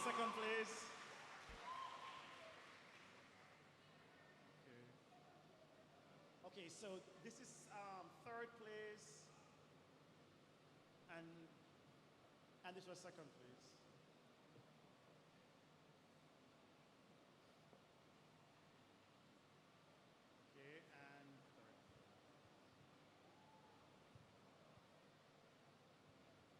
Fantastic. Thank you so much. Okay, Karen, over to you. Thanks. Okay, thank you, Craig. Good afternoon, everyone.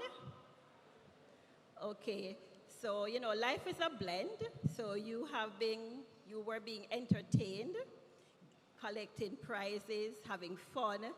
So now I'm going to be here to tell you a little bit about how you're going to finance yourself. Anybody wants to hear about that? Yes? Yes. Okay. All right. So welcome first on behalf of the Finance and Business Services Division to the University of Technology, Jamaica. I am Karen Horton Blair, and today I'm privileged to serve as the Acting Director of Student Financing here at UTech. You, our incoming students, I want to congratulate you, because I know it took a lot for you to get here. A lot of discipline, sacrifice, and we spoke about support from your parents, guardians, family members, and friends. But today, my role, alongside my dedicated team, is to make sure that you receive information on your financial clearance requirements. Financing your education, it should never be a mystery. You need to know what you need to do, right? And it should never be a burden. So we're going to help you to provide various options for you to ensure that you're not alone in this journey. So over the next few minutes, I have a video that I'm going to have you watch. I want you to take out your pens, pencils, notebook. I want you to make a little jotting of some of the information that will be discussed. I will have some phone credits, and we're going to be asking you, myself and my team members, a few questions, and we'll provide you with the phone credits once you answer the questions correctly. All right, so we're ready for the video? Yes? All right, so get ready. Let's go with the video. Wow, university is finally starting, but also stressed. Classes haven't even started yet. It's the money part. Tuition, fees, books, transportation. There seems to be so much to figure out. You're not the only one. The first thing to know is that financing your education starts with a plan. A plan? Explain. Before spending $1, you need to do your research, ask the right questions, prepare early, and explore all available funding options. Those are 4 things every student should focus on. Start by understanding your total cost of attendance. That's tuition, right? Not just tuition. Think about tuition, miscellaneous fees, transportation, meals, books, supplies, and any living expenses. Wow. That's why the Department of Student Financing encourages students to calculate what they need. So I should first look at my own resources? Exactly. Savings, support from family.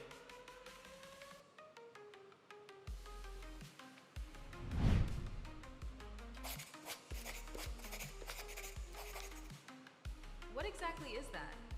ECD stands for Enrollment Commitment Deposit. It's the payment that helps start the enrollment process. So is it another fee? Not exactly. It's a deposit that's applied to your student account. It isn't an extra charge. Okay, that's good to know. A lot of students also confuse the ECD with miscellaneous fees. I definitely did. Miscellaneous fees are different. They help support services such as student representation, welfare programs, library resources, medical services, and student insurance coverage. What happens after I've selected my courses? You'll need financial clearance. And how do I get that? First, complete your enrollment requirements and review your modules. Then, you must satisfy that the university's minimum payment requirement.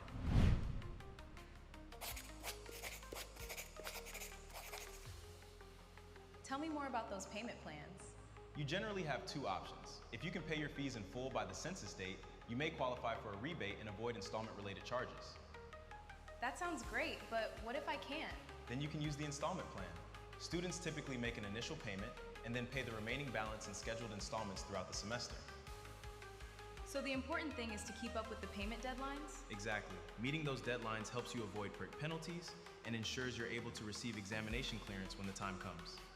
What if I still need additional financial help? Then it's time to explore other funding options. Such as? The Students' Loan Bureau, scholarships, grants, sponsorships, assistance from private companies, government programs, banks, and credit unions. I've heard a lot about the Students' Loan Bureau. It's one of the most popular options because it can provide significant financial support, repayment arrangements after your studies. What if I receive a scholarship after I've already applied for a loan? That's fine. Students can work with the funding agencies to adjust their arrangements if additional funding becomes available.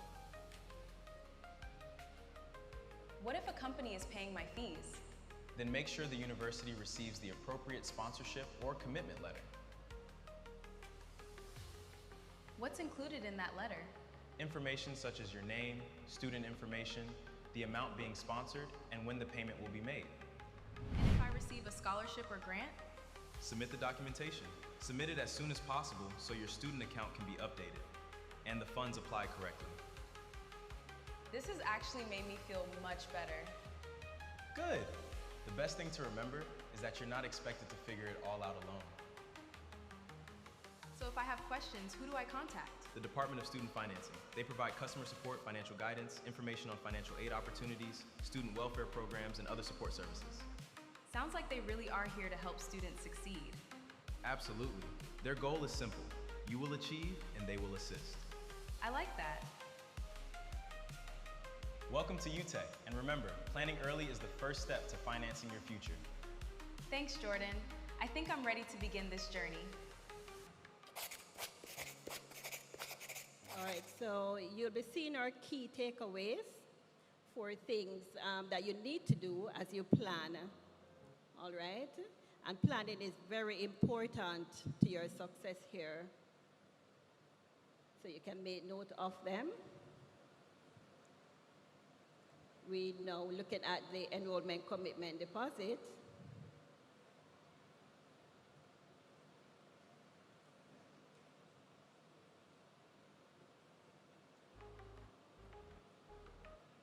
So your percentage required for financial clearance, 30% for semester 1. That's 30% of your invoice after it's generated.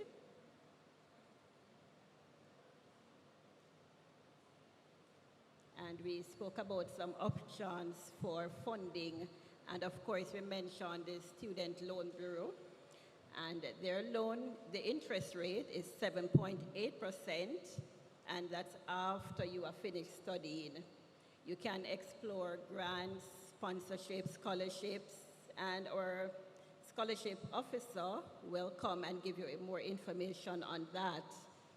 And if you have received a sponsorship, you will need what we call a commitment letter. So we have the information over by our booth, and we are to my right, your left, and you can come and speak with us. All right, so if there's any other information, if you need more details on what we have presented, then you can come in.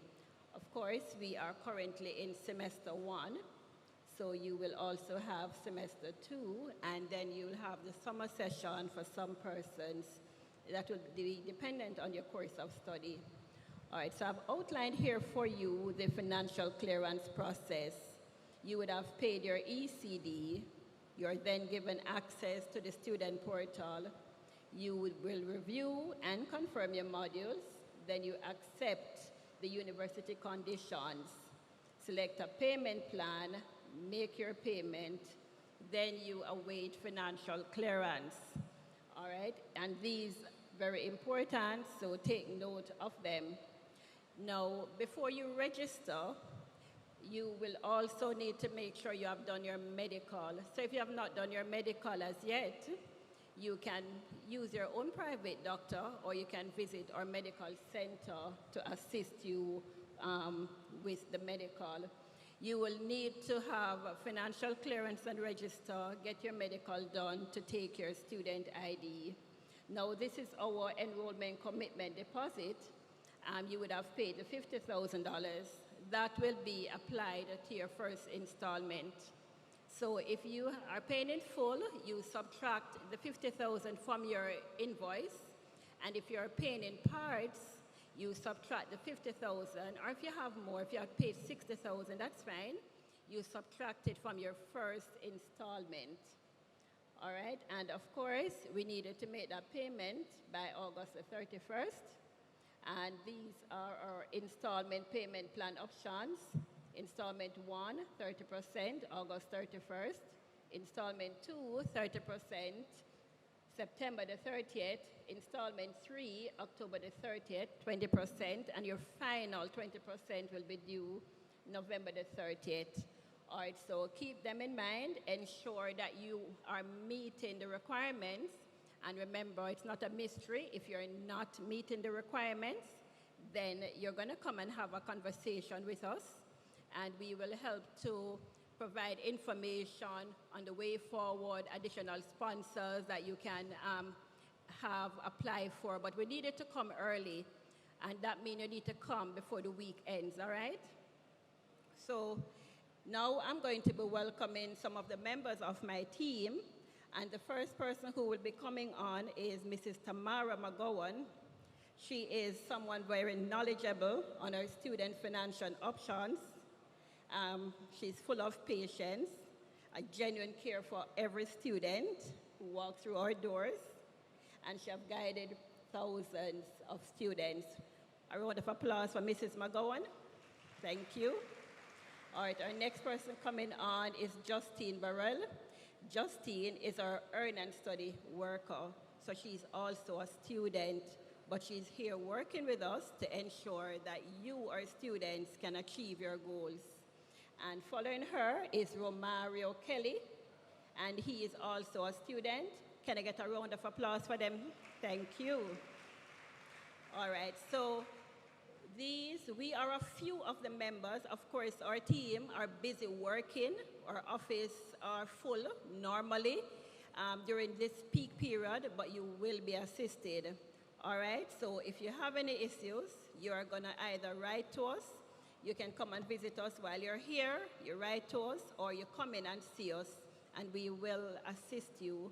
Now, we're gonna be asking you 3 questions. Can I get a mic, please? Do we have one of the mics that's going around so we can ask the questions? Waiting to get a mic. Yes, please. Thank you. All right, so we're going to be asking you 3 questions. And the persons, just raise your hand. The first person to raise their hand can also come forward. And you will be presented with the credit that we have for you. Working? Yes. All right. So, Mrs. McGowan? Okay.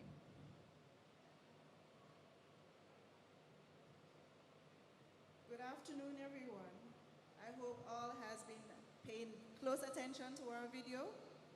And my first question, hands up, and you will walk up to the mic and give your answer. So, first question. What is the ECD?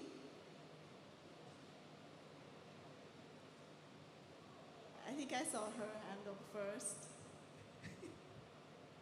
Young lady right there. Come forward for me.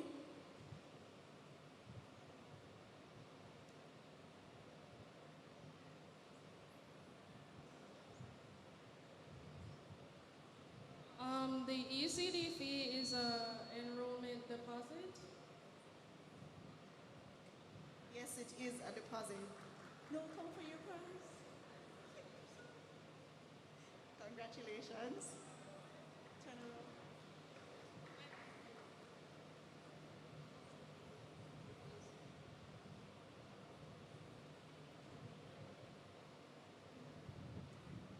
Next question.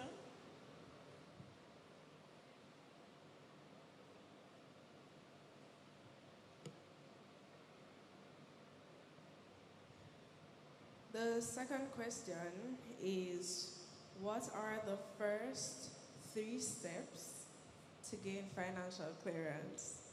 Yeah.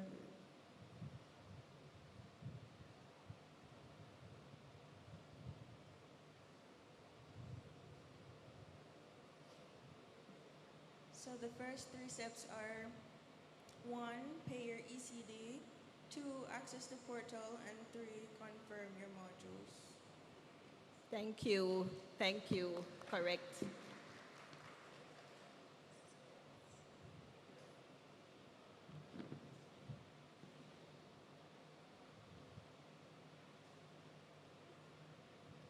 All right, so good evening, everybody.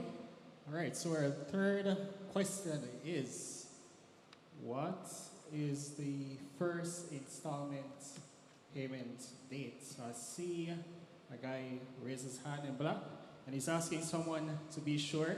Please step up here, please. So the question again is, what's the first date of the installment plan? The 31st. 31st? I want a month. August. August is correct. All right, congratulations.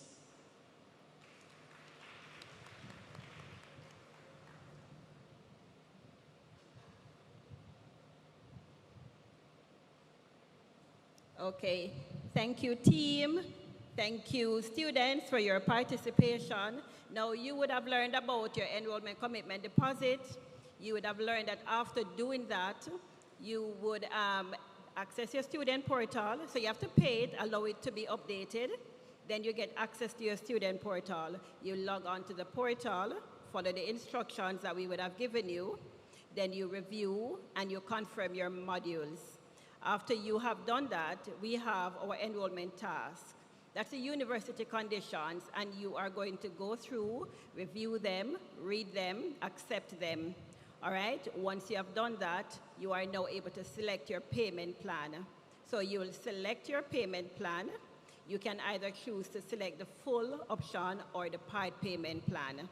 If you have already received your SLB loan, then you can select the full payment. If you are just applying, I would suggest that you select the part payment, pay the difference to reach 30%, because you need to be registered to get into your class. All right? So we work closely with SLB. They will provide us a list of all of the students who have applied. We will be provided with your status. So on your student loan portal, you'll go, ensure that you have paid the application and the insurance fee, and that you have submitted all the required documents. Ensure they are completed correctly. You upload them to the bureau, and then you also drop the originals after them. All right, once you have done all of that, your loan will be processed, and you'll be at a status D. At that point, the university will upload the information to the students, our student portal. Now, if you're having any difficulty with your application or your loan, you come and speak to us. The SLB will also partner with us.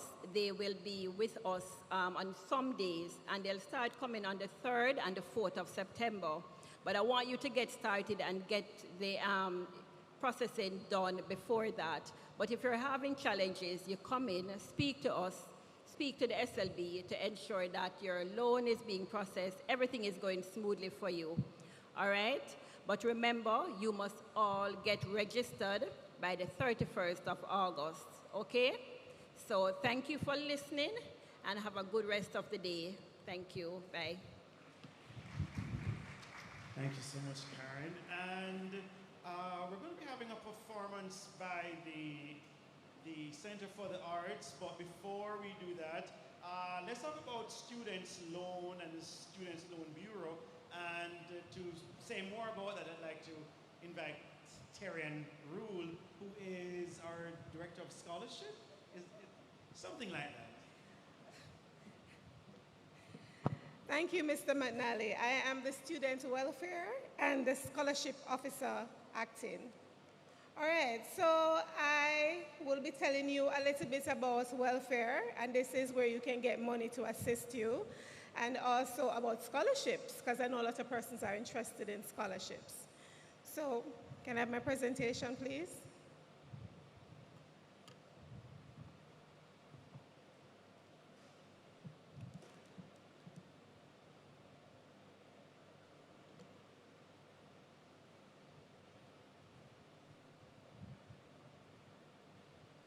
No presentation for me?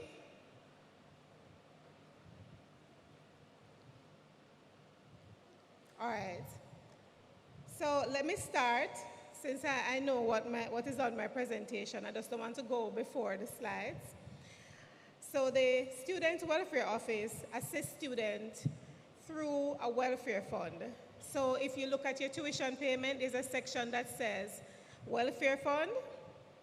It's in your ECD. Well, it's in your miscellaneous fees.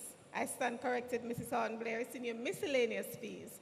And it goes into a pool, and the university uses it to assist our most needy students. So remember, it's not everybody. It wouldn't make no sense if I give back everybody the money that they give. It wouldn't really make no sense, right? So we pool it together and assist the university's most needy students. All right?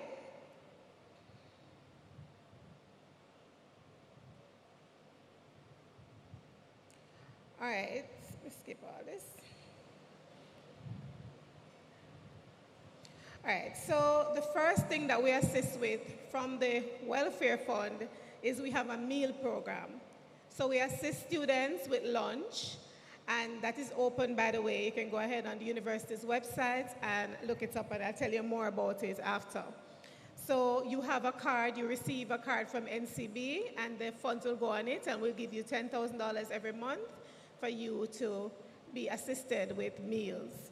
All right, and we also have a grant program where if you're short, just a little short on your tuition, then you can get the opportunity to ask for assistance, and we can give you up to $50,000.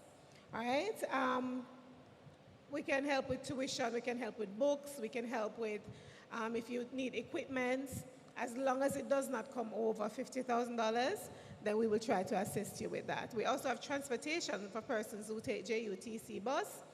We have bus cards, and you can go ahead and apply for it, and you'll get a card every month.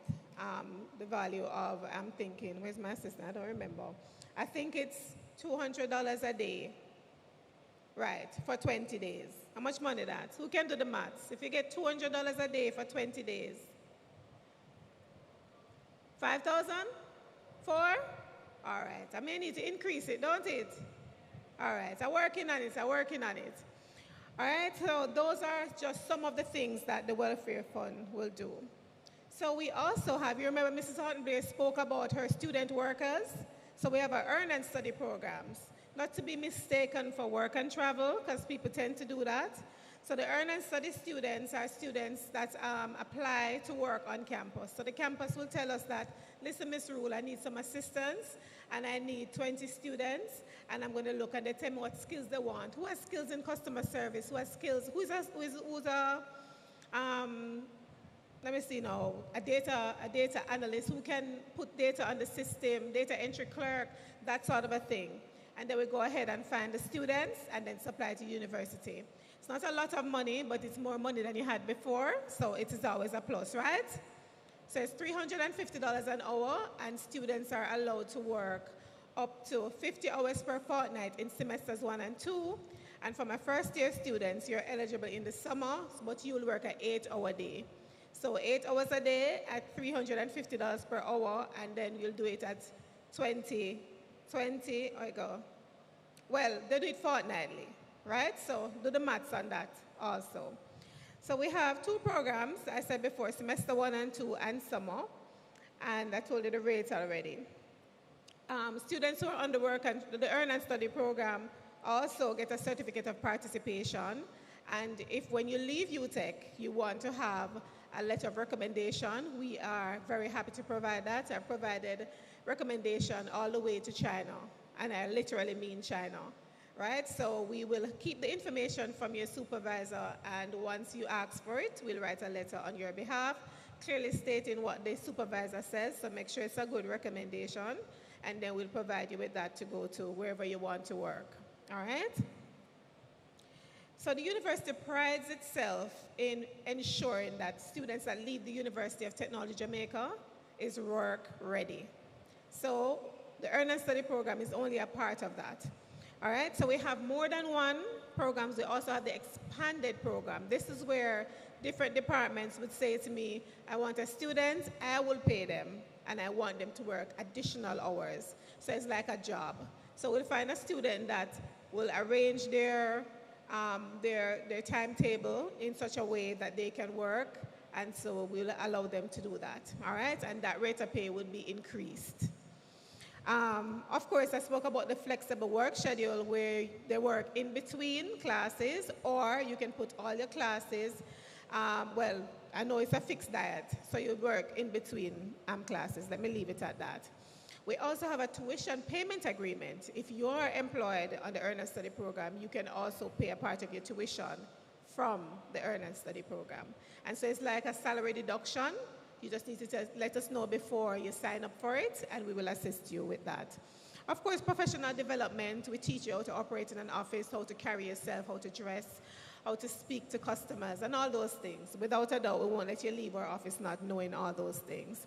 And so it is financial support while you're studying, and it's always a plus.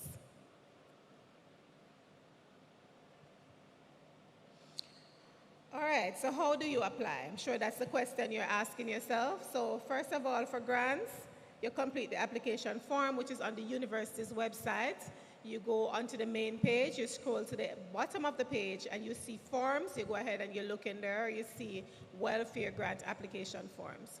All right, you go ahead, ensure that the form that you're completing has the academic year at the bottom of the form.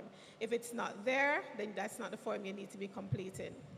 All right, you complete it online and submit electronically, and you would make sure that you submit your supporting documents. So we need a copy of your school ID, we need a proof of your parent or guardian income, you need your outstanding balance if you have an outstanding balance, and it's tuition that you're paying. If it's not tuition, then you may need an invoice. If it's equipment, we need to know what we're paying. And we don't pay to you, we pay to the entity, to the university in case of boarding or tuition. If you're going to get some books, we pay the bookshop, whatever the case may be. We do not pay directly to students. All right?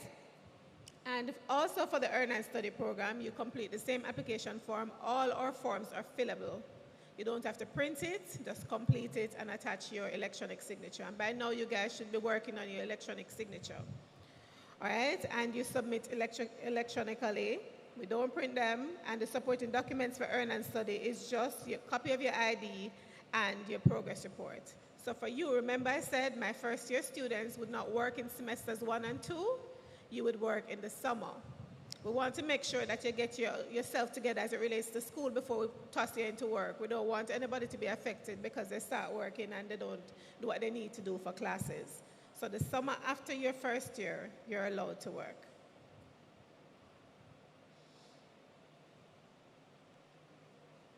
All right, so let me go into scholarships quickly. So we have quite a few scholarships. And we try over 102. At this point, we should be up to about 110 already. This is since I made this presentation, and that's recently. All right, so we have a comprehensive support of our students. We do full tuition. Some scholarships have partial tuition. Some do accommodations. You get allowances and books and living expenses. So all scholarships, well, most scholarships speak specifically to what they're going to give you. So when you're looking at the list of scholarships, then you should definitely look to see what they offer you. Some people clearly state tuition and books. Some people say tuition, just pay attention, all right? We offer holistic selection, as in we consider your academic merit, so how brilliant you are or bright you are is just a part of it. Some people want to know what type of leader you are. Some people want to know if you're involved in community service, be it at your last school or in your community. Some donor needs to know your financial need. If you're on the PATH program, some persons are looking for you to see how they can help you with some additional tuition. If you have a disability or you have a special needs, they definitely look out for that also. And the university looks out for promoting inclusivity, right? So we're committed to creating equal opportunities for all our students. So it is there. Don't think you're not going to get it. Just go ahead and apply. Sometimes the only thing that keeps you away from the scholarship is your interview. So prepare yourself to speak about I shouldn't say your academics, but not only your academics. As I said before, they want to talk about your leadership qualities, where you're in the key club, where you're the president, all those things. They love when a student represents them. It's a whole student, not just bright, but also involved, and they love leaders. All right? Yes, basically that's. All right, so we have, as I said, lots of scholarship, and this nice pretty tree has changed, and I'm going to have to change my tree. But we have 38 general scholarships, so anybody can apply for those scholarships. Go ahead, look at it. The only difference is that it may say your age group, or they may need a female, or they may need somebody who have some understanding about something specifically. It may be your high school. So I think there's one for technical high school. I think there's one for Georges. I think there's one for Wolmer's. Just go ahead and look what applies to you in the general scholarships. All right? Otherwise, they're specific to your faculty. So you go ahead and see which one applies to you.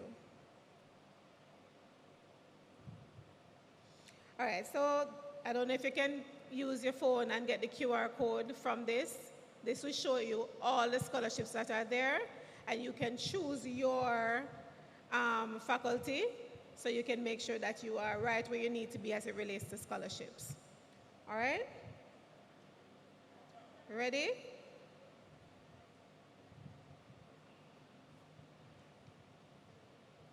So you see on it, 1,899 students received scholarships in the academic year 24-25. That's how much students we have assisted. And 607 of those students were first-year awardees. So most persons want to start their scholarships with first-year students. They want to take them straight through university. So they want to take them from first year straight to graduation. And they love when they graduate with first-class honors, and they're so proud, and they do attend graduations to ensure that they scream out for their students, all right? So look out for that also. And you see the value of scholarships? $480 million worth of scholarships were given in the academic year before last, all right? All right, and these are just some of the scholarships. You can take pictures if you want, because you should be looking at them if you had scanned the QR code. But there are some scholarships that have a lot of students that apply for, like Grace Kennedy Foundation, the Ministry of Education. We have VM scholarships. We have the PATH scholarship from the Ministry of Labor, and they give up to $150,000 to students. And that is also online. You can go ahead and look for your PATH application form. It's under Forms, same place where you find the other application forms. Just scroll to the bottom of the page and look for Forms, and you will go ahead and complete it. We have for different faculties, so business and management. We have for persons doing accounting, entrepreneurship. For the Faculty of Education and Liberal Studies, we have scholarships that's for teaching and communication, the built environment, construction and architecture. We have even a STEM scholarship in the Faculty of the Built Environment. We have in the health sciences, the Kingston School of Nursing. Always look out for their nurses. And for the pharmacy, we have Janadian Pharmacy. And this is a group, Janadian Pharmacy Scholarship is a group of pharmacy students that graduated from the university. They're living overseas in Canada, and they've gone together and prepared a scholarship for our students. Hopefully you'll do that too, right? And we also have for postgraduate persons. So if you're doing your master's or your PhD, there are scholarships that are there for you, and we also put it in a category, so when you log on, you'll see that's there too. All right, so the government of Jamaica has a lot of scholarships and sponsorship, but let me talk about SLB, because I remember Mrs. Huntley said I would have spoken on it. So Student Loan Bureau has a PAYS loan, a targeted loan, and a postgraduate loan. So the PAYS loan is where you can take it as a regular loan and you can pay back monthly. It can be taken by your parents, by your aunt, your uncle. You can take it by yourself if you're working. They just want somebody to be able to pay back through salary deduction. All right, so the targeted loan is the one that you go ahead, you take the scholarship when you graduate from UTech, then they give you a year, then you can start paying. All right, and they'll reach out to you and let you know, because they're aware of when you should graduate. And the postgraduate loan, and okay, the targeted loan is for up to 4 years. If you go to fifth year for some reason, whatever the reason may be, you may need to speak to them and they will give you a grad date extension if they believe the reason that you give them is something that they can work with. All right, so it's not a must. All right, and then persons doing master's and PhD can also get a postgraduate loan. All right, the minimum GPA is 1.5.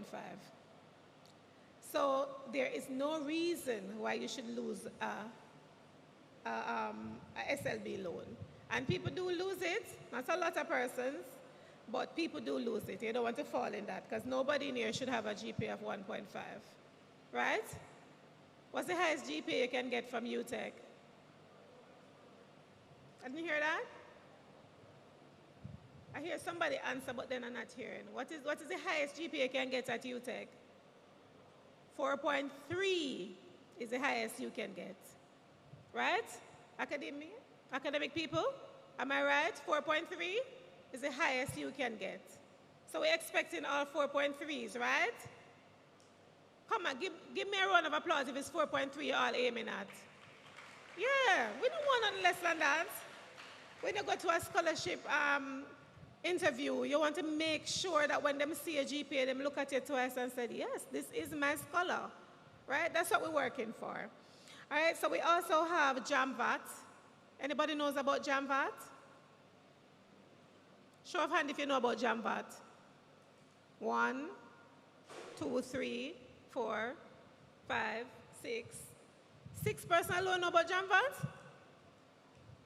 So if you apply for JAMVAT and you work 200 volunteer hours, you can get up to $350,000 towards your tuition.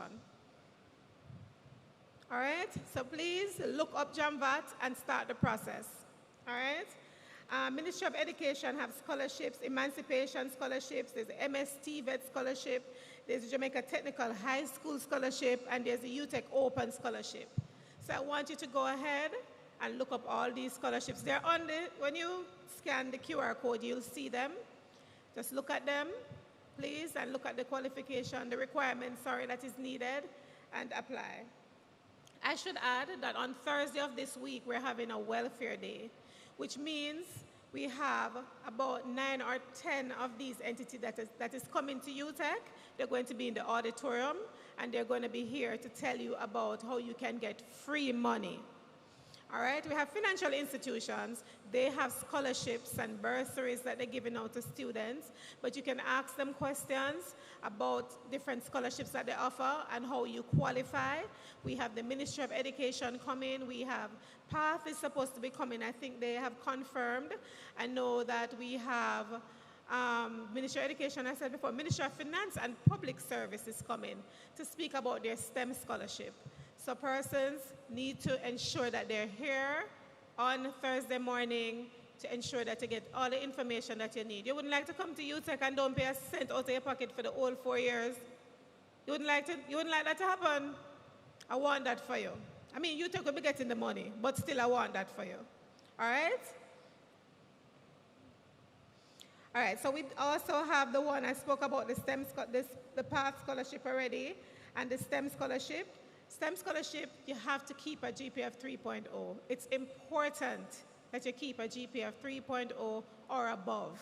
So you can have the 4.3, that is fine, and we agreed on that before, that 4.3 is the GPA that my class of 2026-27 is going to be keeping, all right? All right, so application forms for grants, we spoke about that one already. So for scholarships, you can send your scholarship application along with your attachments, and they tell you what attachments you need to send us to scholarships@utech.edu.jm. You can take a picture of it if you're uncertain. Go ahead and take a picture of it.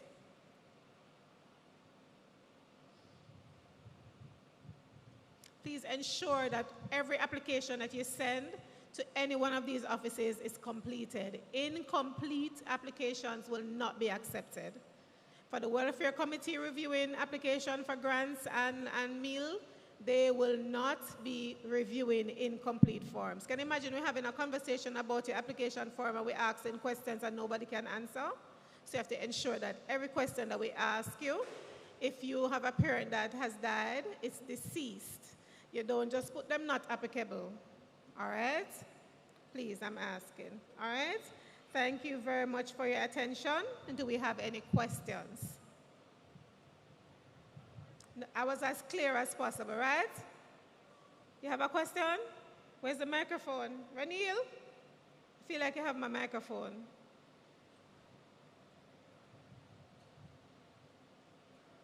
Over there.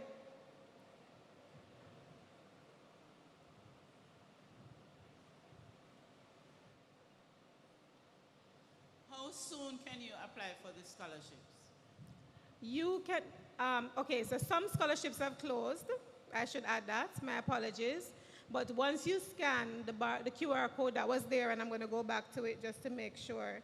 You see it? Once you scan it, it tells you when the scholarship closes. And some of them may be reopened. I will put them on the student portal so that you'll see that they're still open. But it depends on what scholarship you want and if you're qualified for it, and you can go ahead and apply. All right?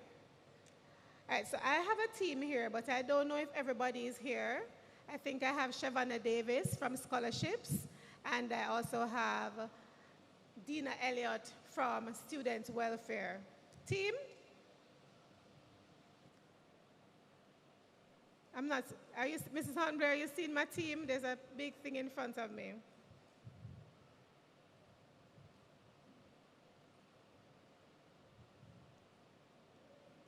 Shavonna Davis, can you please come up here? Miss Elliott, can you please come up here? All right, we have a desk right over to the corner there. You see the Department of Student Financing.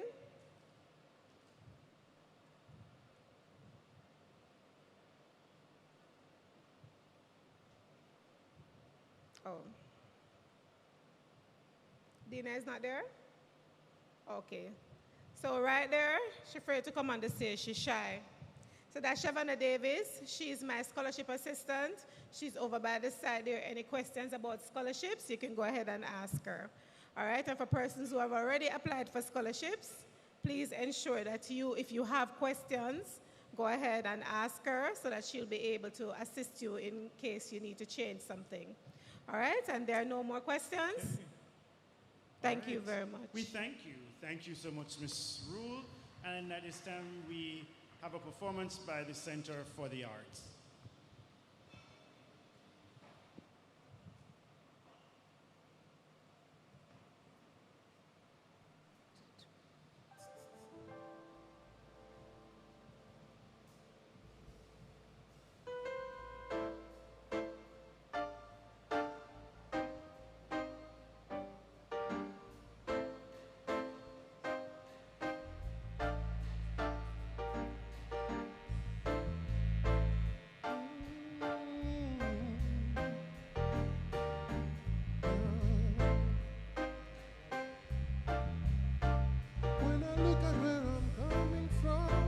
Looking back at where the journey begun, I really have to say that I'm strong, I'm strong.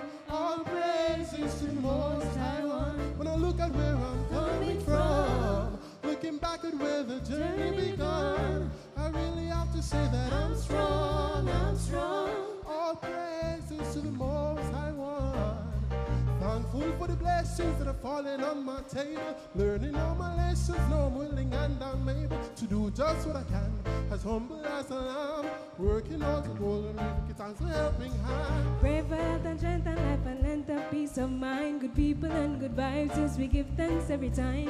In every single line, even if it no rhyme, we are gonna sing redemption song for the people. When I look at where I'm coming from, looking back at where the journey begun, I really have to say that I'm strong, I'm strong. All praises to the Most High One. When I look at where I'm coming from, looking back at where the journey begun, I really have to say that I'm strong, I'm strong. All praises to the Most High One. To the Most High, to the Most High, to the Most High, to the Most High, to the Most High, to the Most High, to the Most High, to the Most High, to the Most High, to the Most High. Oh Lord, yeah. When I look at where I'm coming from, looking back at where the journey begun, I really have to say that I'm strong, I'm strong. All praises to the Most High One.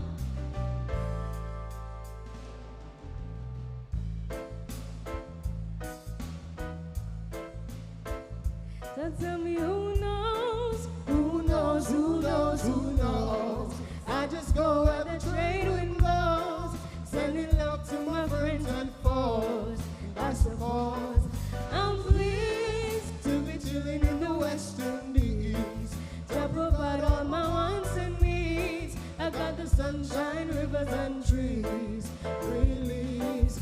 Who knows, who knows, who knows, who knows. I just go where the trade wind blows, sending love to my friends and foes. I suppose I'm pleased to be chilling in the West Indies, to provide all my wants and needs. I got the sunshine, rivers and trees, release. Yeah.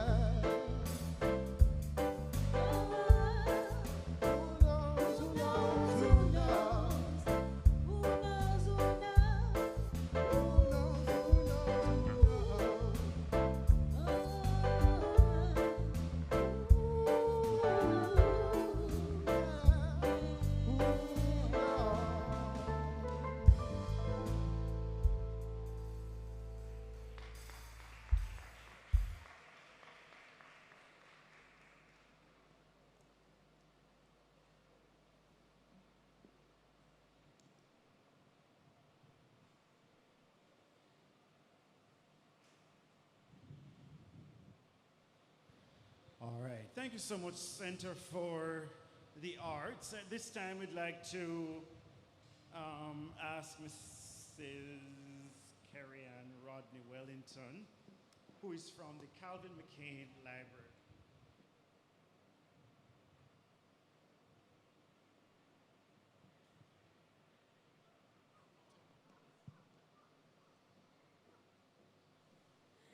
Good afternoon, everyone. All right, you know, sound so hungry. All right, Mr. McNally says I have 5 minutes, but the library cannot be done in 5 minutes, but I'll see how best we can squeeze you in. Just want to welcome you to the University of Technology, Jamaica for the academic year 26-27. I want you to know that the library has a booth over to my right, that's your left. And at the booth currently is Mr. Anderson and Mr. Campbell. You can go over there and scan our QR code so you can learn more about the library, because after all, they had made a 20-minute presentation, but it has to be done in 5 minutes. So welcome to the University of Technology and the Calvin McCain Library. Our mission really is to provide you with current resources and quality service to support your information needs and to stimulate your intellectual thought and academic scholarship. And we are about actually, we are here to support the teaching and learning and research activities of the university. And we tend to acquire information as such. Then of course we have several library sites all over the University of Technology. So there is the Papine Campus Library, and it is the first building that you see when you are coming in through the front gate. That's the one with the big mural with the athletes on it, all right? So you can't miss it, okay? And we open at 8:30 to you and close at 8 p.m. That is the face-to-face where you can come in and speak to me live.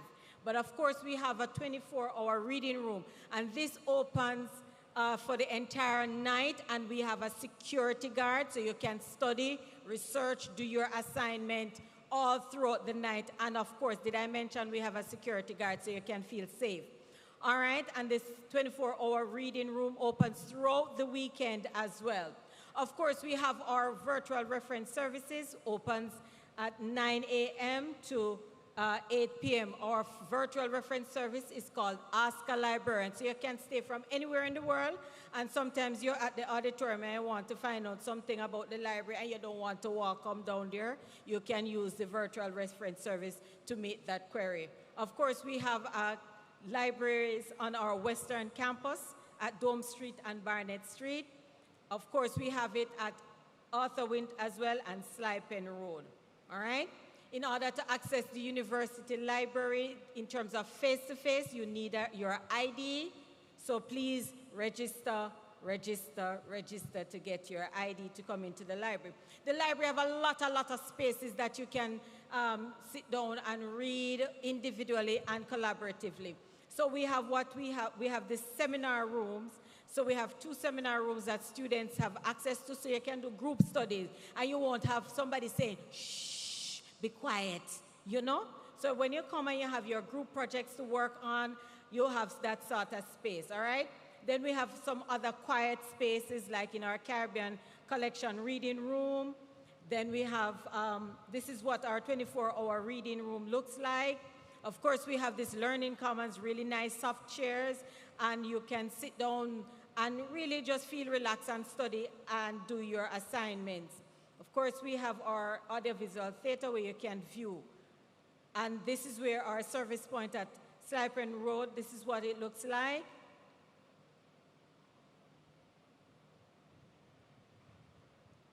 And the Arthur Wint, this is where Western Campus and what it looks like.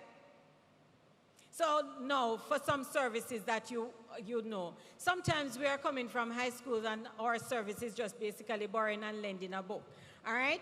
But we have different services here. We have our reference and research services. So if you have an issue finding resources, you can just come to our reference desk and say to the librarian, I need some help finding something. Or you can use the virtual version of our reference desk, which is the Ask a Librarian platform that you have there. Then we do lend print books, and we lend e-books as well. We do spiral binding, photocopying, and of course there is this thing called the interlibrary loan. Sometimes the University of Technology does not have all the resources, so we have to find somewhere else that has it. And we have that service. So don't fret about whether or not you can find it. Just come to your library and we will find it for you, all right? Of course, we do information literacy sessions. That means we talk to you about how to complete your assignments well so that you can get that A, to get that 4.3 GPA. And then we offer graphics, photography, and videographic services, and locker rentals. Some of the resources that we have include books, and not only print books, but e-books. We have online journals, we have databases, and the databases has a mix of our variety of information, journals, books, magazine, newspapers, you name it, conference papers, you have it, we have it there, all right? So this is what our reference desk looks like, and somebody's always seated there to answer your queries. And this is what, the Ask a Librarian, this is what it looks like, and it's on our webpage. So once you type in Calvin McCain Library, and you go to the university's webpage, you scroll down to the bottom, and you'll see in blue, right at the end of the page, Calvin McCain Library. You will come to this page, and you will see the Ask a Librarian section. And from here, you can always access the online databases, access your e-books, and access all the other relevant information. These are some of the resources that we have for the different faculties. All the faculties, all the colleges, resources are available for you. So like, for example, somebody doing law, we have VLEX Justice, and people doing engineering, we have and I know a lot of you doing engineering, we have the IEEE, and of course EBSCO and ProQuest are one of those overarching databases that covers a wide variety of topics. All right, from the library booth, you can scan the QR code and it will show you exactly how to log on to the library resources. All you need is the same information that you use to access your portal is the same information you use to access the library resources. So once you've registered, you can access the library's resources, all right? And of course, we do a service with a smile. We are always smiling, we are always pleasant. The library always has good customer service ratings. So come over to us. Of course, one of the beautiful things is that you'll be doing your library tour, so you'll be learning more about the library, and you'll see more of it as you go along. You can contact us, and we answer our phone lines. That's our number. And of course, we're on Facebook and IG. All right, thank you so very much. Hopefully that is 5 minutes, right, Mr. McNally? I'm supposed to get a prize. I have goodies, but when I come to your faculty, your librarians will have goodies for you. So please remember to answer the questions. Mr. McNally did not give me a chance to ask questions. Thank you so very much. Thank you so much, Karen. We appreciate you, and we appreciate the library staff. Thank you. All right, so making her way to the podium is Dr. Nadia Brown, just to share some information about the Google Cloud Career Launchpad project. And following her will be the final performance by the Center for the Arts, and then our final presenter, Mr. David Kelly, Director of Safety and Security. Over to you. Thank you. Thank you, Dr. McNally. Good afternoon, students and staff. Here to speak to you about the Google Career Launchpad project. But first, let me welcome you to the University of Technology. I can remember my time being here at orientation. I was pretty excited, and I hope you are too. All right, so what is the Google Career Launchpad project about? Now, this project really is a collaboration project between the University of Technology and Google, where Google provide access to our students and staff their learning platform, where we can go on and complete several of their Google courses free of cost.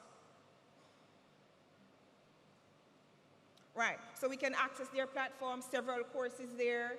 I'm going to try and go through as quickly as possible. This information will be shared with you through the broadcaster, and you'll see additional information coming out into your student email once you register for the program. Now, what's the objective of this? Really, what we want is to ensure that we develop the digital competence of our students and staff here at UTech. And so that's a part of the reason why this project was implemented, to ensure that you as students get exposed to the variety of technologies that are available, and you can go through and complete these courses, complete these certification, and it will definitely help you when you're ready to launch out into the world of work a little later on.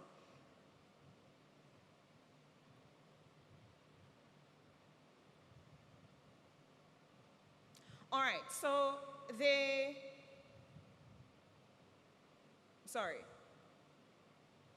the project is really a cohort-based program in which you have a facilitator, and you have a facilitator that will be guiding you through the program. It is not one where you are doing classes on a face-to-face or even online basis. It is self-paced, in the sense that you will go on, you'll sign up, you'll register for the courses, and you'll go through the material that is provided and videos. And at the end of it, you get your digital badges, you get your certification, depending on what courses you're choosing. Now, on screen, I have a list of the program offerings, and so you have to look on what is it that you're interested in. And this program is not just for persons who are studying computing. It is for all students right across the different faculties in the university.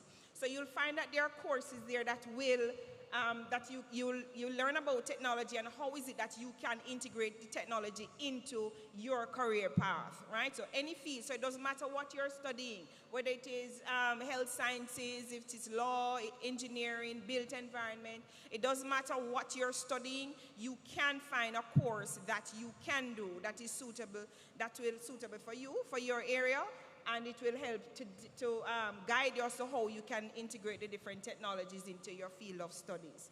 All right, so the list I have on screen is a list of 7 courses. So far, we have started registration for 5, and we have enrolled students in just about 5 of these courses. So the ones I'm highlighting here would have been Cloud Digital Leader, Generative AI Leader, Cybersecurity, Cloud Data Analytics, and Google DeepMind AI Track. So these courses serve different purposes. So it's for you to look on what is your goal, what is your technology goal, and that will help to determine which of the path you chose. Now, through the registration process, you'll get details on each of these courses.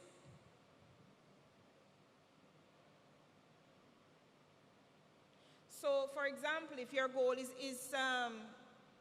if you're interested in business and digital strategy, you look on Digital Leader. For artificial intelligence, if that's your interest, and all of us should be interested in artificial intelligence because that's integrated in all different fields, you would look on Generative AI Leader, and that course has different levels. You have introductory, intermediate, you have advanced level. If you want to look on systems, protecting systems and data, cybersecurity, the data and analytics will focus on finding insights in data, and we have the AI and research course that you'd need background in Python to be able to do that one. Now, upon completion of the course, whichever one you choose, you have digital badges that you'll get online. We have cloud certificates that you'll get after you've completed multiple courses, and some of them will give you like a major project to complete, and you'll get a certificate at the end. And then you have the Google Cloud certification, which have an exam that you'd have to do, all right? And you get your certification for these as soon as you're through. Now, how do you get started? Quickly, the 4 steps. 1, we want you to register. There's an information form. I'm going to project the QR code in a bit. And once you complete that information form, we'll send you all the information to your email. Now, when you're completing that information form, it's very important that you put your student email on that form. All of us, we do have Google email, personal email addresses, but it's the student email that we ought to use to log into the portal. So once you add that information to the form that I'm going to project, then we'll send you the information. Tell you how to create your Google Skills account, get you enrolled, how to accept the membership when we send it to your email. All of that will be there in your email. We'll also send you a link to the WhatsApp group where you can, reach out if you have any challenges as you go through the registration process. Now, in order to complete this course, remember I said it's self-paced, it's on demand. You're going to have to go through in your own time. And so between your classes, you have to set a set schedule for yourselves. When you're going to study 1 hour each week, 2 hours, and so on, you have to practice, you have to stay visible, stay in contact with your facilitator in order to successfully complete the course. But after you register, after you meet with your facilitator, we'll guide you a little bit more on some of the things you ought to do on the platform. Now, concluding, this program, it's free, it's flexible, and it's supported, yes? So how would you not want to jump on this opportunity? It's a very good opportunity for you to be able to learn something outside of what you're doing. When you graduate from the university, we want you to graduate with not just a degree, but you want to have some certifications as well that will put you a cut above the rest of graduates from other tertiary institutions. All right, so we want to think it through. This is a list of the facilitators. The registration is ongoing. For students, you must be 18 years or older to register for one of the courses. So if you're just coming in, you probably haven't reached 18 as yet, you'll get the opportunity to sign up for the courses in a year or whenever you get to 18, right? You have 4 years and some time. Now, to get information or to register, the QR code is there. You can take a picture of it. The student registration, there's also the staff registration link there as well for staff members. We are also going to be publishing this on the broadcaster, so you can look out for it, so you can register for the courses, all right? I've also added my email address at the end. If you have any queries, any questions, any challenges in registering, please feel free to reach out. And that's basically it for my presentation. I have just a list of the team members, that's fine. All right, so that's it for the presentation. I hope you get a chance to actually scan the code or even to take down the email address where you can reach out to me if you have any question. Thank you very much for your time. It's a little bit rushy, but I'm sure we'll talk again and you will see this information again. Thank you. Over to you, Mr. McNally. Thank you so much, Dr. Brown. So we'll have our final performance by the Center for the Arts. Please make welcome to the stage Anio Clark, and he'll be doing I think it's a dope poem, I'm not sure, but it's called My Poor and Your Poor is Not the Same. Anio, over to you. Sorry, I must make a little calculation. Yeah, so like, I spend about 40 odd grand on the ECD, 17K per my car, because I have to change the oil and take out the filter, buy some sparks. Plus one summer of partying and swimming. I must say I am left rather broke. But tell you something, my poor and your poor is not the same. Now, me can take a loan for the 2020 Odyssey, which I could tell you I can match up to your beast. See, because me know I can't afford the cheese patty, I can't go and rev up my 06 Honda Stream.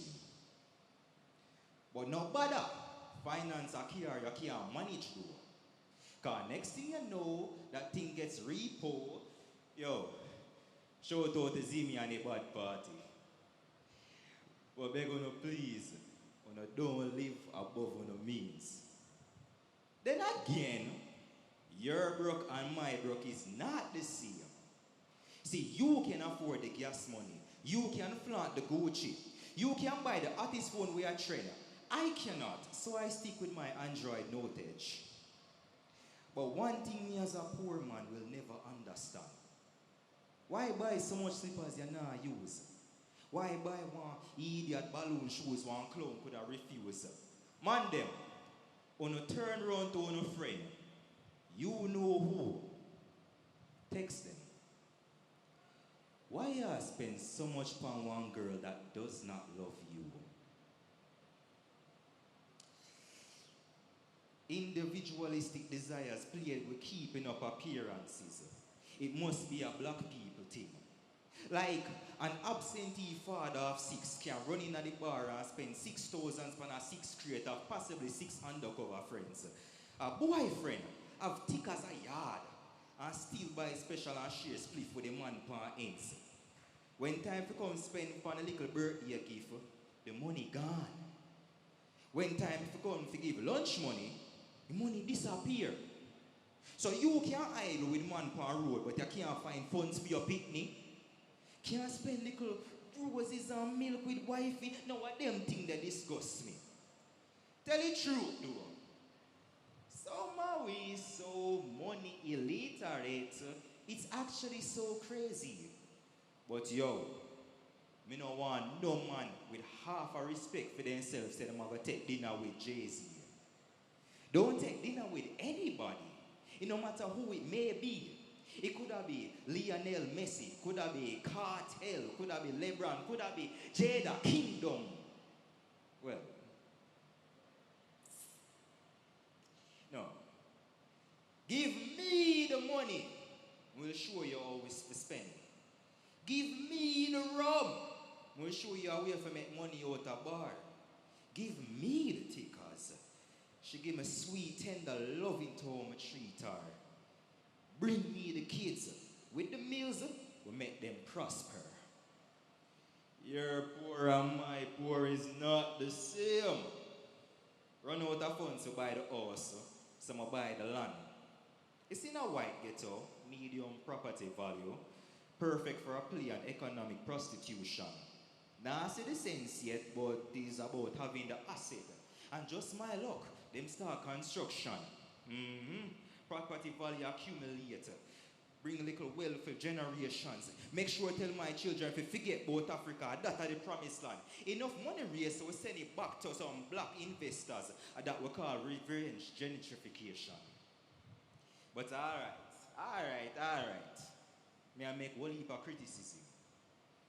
You see, one of the worst ways to live is when you watch a next man's spending habit. Yeah, she can afford the Lululemon.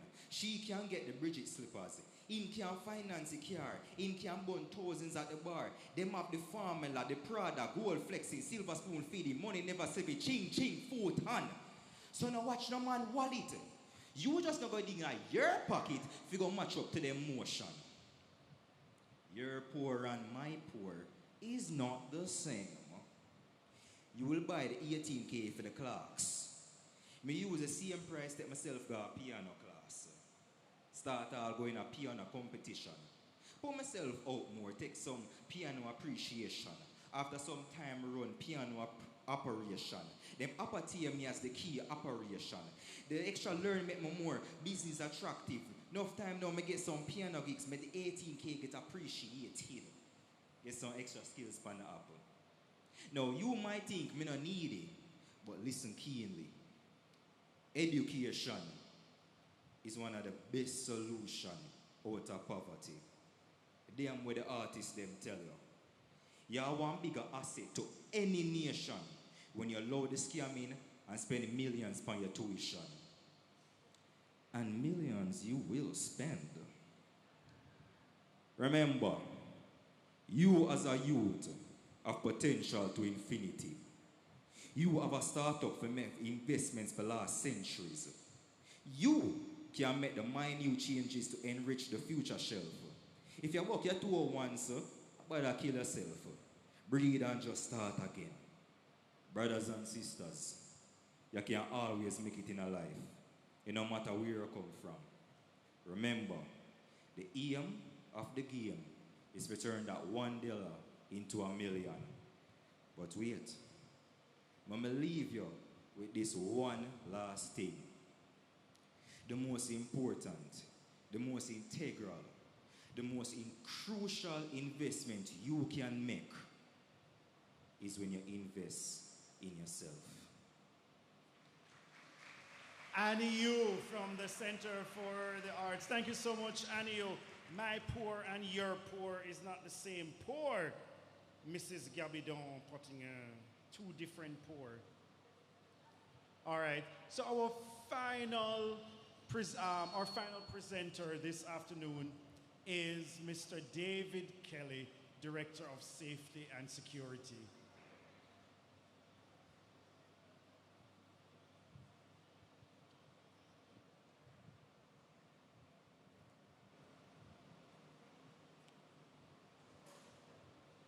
Good evening to you all.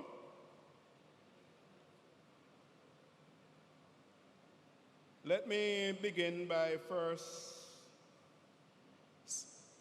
joining all the previous presenters, the President, and the administration of the university in extending a very warm welcome to you. Welcome to the University of Technology. I am aware that the day is far-fetched, but I'm going to be speaking to you on the matter of security. It is a very, very important concern for the university, and what I'm going to spend the next 10 minutes or so to speak on, it is very, very important that you pay keen attention. It pertains to your security and how we provide a service for you and how you will navigate the campus safely. In that regards, our mission, our security mission, is to support a safe and secure campus environment where you, our students, can pursue your personal development as you engage with the university, in your learning, as you work, and as you participate in university life. I'm going to share with you how we provide that support for you by first introducing you to the security department. It is important that you are aware that the university operates a dedicated department to provide oversight of all security and safety affairs of the university. The department comprises a team of professionally trained security personnel who are employed directly to the University of Technology. And these persons are who can speak to anybody you find in that office. There is always someone there, and they will attend to your concerns. We are also supported by a strong cadre of security guards, and the university always seek to engage with a most prominent security provider. The security provider who currently serves our campus is King Alarm. You will see them strategically placed throughout our campus from you enter through our gates, and they are located at the various facilities. You can relate to them any concern that you have. They are here to serve you. The security department provides general security oversight for the university. We provide ID processing, that's where students go and get their IDs. We also provide oversight for access control and surveillance. There is active CCTV surveillance throughout our facilities. The department also provides the service of incident investigations,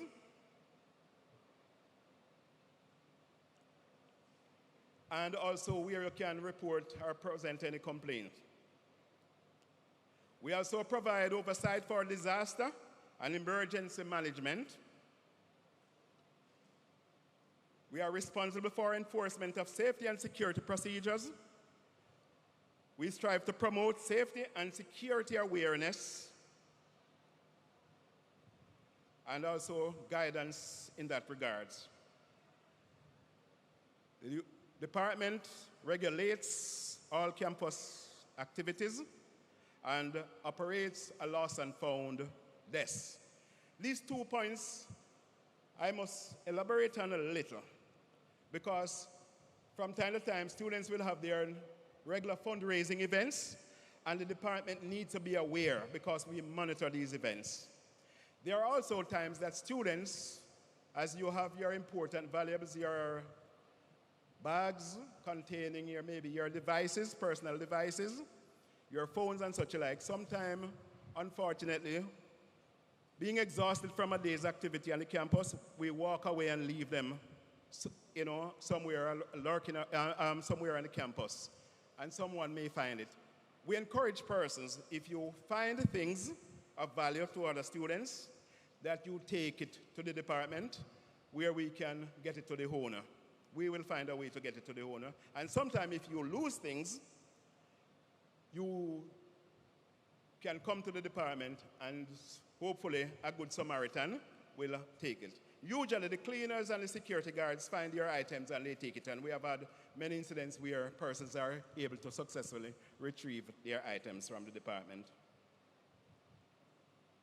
So I'm going to speak briefly on the general security oversight, as we mentioned.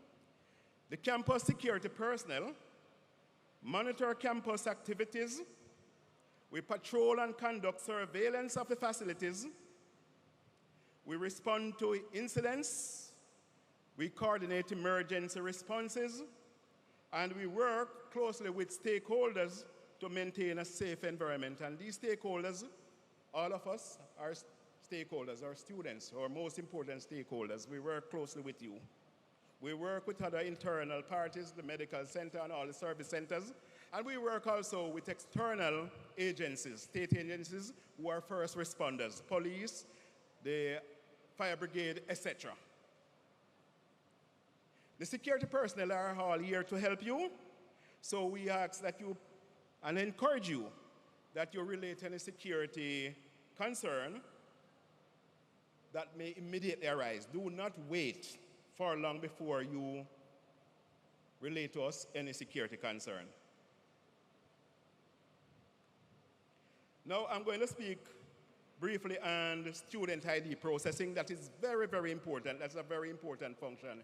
And we encourage you that you get your student IDs very, very early. We encourage early registration. So that is where the department, we process your student IDs. Your student ID cards are very important for indicating that you belong to the university community. It helps with verification of your student status. We need to know you as against, this is how we differentiate you from other illegitimate users of the campus. So it's very important that you have your IDs. It also gives you access to designated facilities and services, the medical center, the library, and other benefits that you may want to have access to at the university. In particular, it assists you in verifying who you are to the security personnel, and assists when we are identifying you when there are security-related matters that we are to investigate. So we encourage you to always carry your IDs while you are on campus and display same whenever you are asked to do so by employees or security personnel. The ID services is available during weekdays, Monday through Friday. It is available on this main campus as well as the west for those who are at the western campus at Dome Street. But you can access your ID services from any of these points, whether you are in Kingston and you are attending class in the Western region, you can get your ID here, or you can visit the Dome Street address if you are close to that region, or any of the franchise campuses, and get your ID processed here from any of these stations. To be eligible for your student ID, full registration is important. So it is important that you do this as early as possible and also get your medical assessment done. These are the two requirements to get your ID. I'm going to speak to you briefly on very important matter for those persons who drive. I know a number of our students operate motor vehicles, and in a very confined space like the campus, it is very important that we address some important concerns.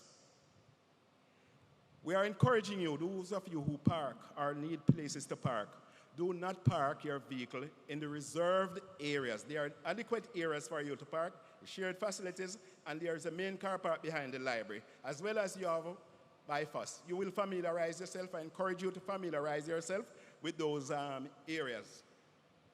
Because if you're parking in reserved areas, such as for physically challenged areas, and you do not have a certificate on your vehicle that you're physically challenged, or you park in another reserved area, or within an area where you impede the pathway for physically challenged persons, your vehicle may be subjected to a fine and your vehicle will be clamped. Please, so we ask you to please adhere. We ask you to observe campus traffic signs and the directions throughout the campus. We ask you to adhere to our speed limits.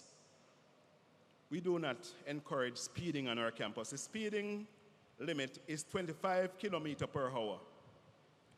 We want you to respect pedestrian crossings, and we encourage you to report unsafe driving practices. Ensure, it is very important that you ensure your vehicle is secure before you leaving. Never do you leave your vehicle pass that you get, you will need it when you're exiting, and if you leave it in your vehicle, unattended and unsecure in your vehicle, if somebody is to steal your vehicle, they have easy exit through the gate. So it is very important that you keep your pass on you and keep it secure. Do not lose it. Do not lose it. Do not leave valuables in your vehicle. It will attract unscrupulous persons. You know, they may just pass by and see something of value in your vehicle and they do not intend to commit that offense, but they are attracted to it and they will take your item. Now I'm going to have a discussion, brief discussion on prohibitive activities on our campus. We want you to help us maintain a safe and secure environment. Now where we are is the sports department, and as you know, UTech is well renowned for its investment in sports. We produce a lot of world-class athletes. And one of the things, they are subjected to very rigorous testing, medical testing. And the inhalation of ganja, marijuana, sometimes contaminate the leads to contamination just via inhaling the substance or the smoke. And it affects our sporting program. We do not want any of our athletes to be to be accused of being exposed to prohibited substances. So we ask you, if you are, there are not many of you here now, but we do not tolerate smoking. It's a public space, so we ask no one to use marijuana in the campus. We do not want persons to engage in any activity that will compromise safety, security, or public order. A strong disciplinary action will be followed. There is the issue of vandalism as well. We are asking our students not to engage in destroying anything on the campus, the safety apparatuses and devices that we have, the fire extinguishers and such like. We ask you not to misplace them or remove them from their location. We have quite a little challenge. When we're ready to service them, we can't find them. Persons take them to their classrooms, or if you reside on the dorms, you take them in your dorm, maybe to rest the things on. So we ask you to desist. It's not allowed. Important, I must inform you about how we respond to incidents. It is very important that you promptly report incidents because it helps the department to respond effectively. We ask that you report suspicious activities promptly or any concerns or emergencies to the Safety and Security Department immediately that they occur. Students are required to participate in drills and adhere to the safety warrants. We have a strong team of safety wardens who will help you throughout any emergency exercises on the campus.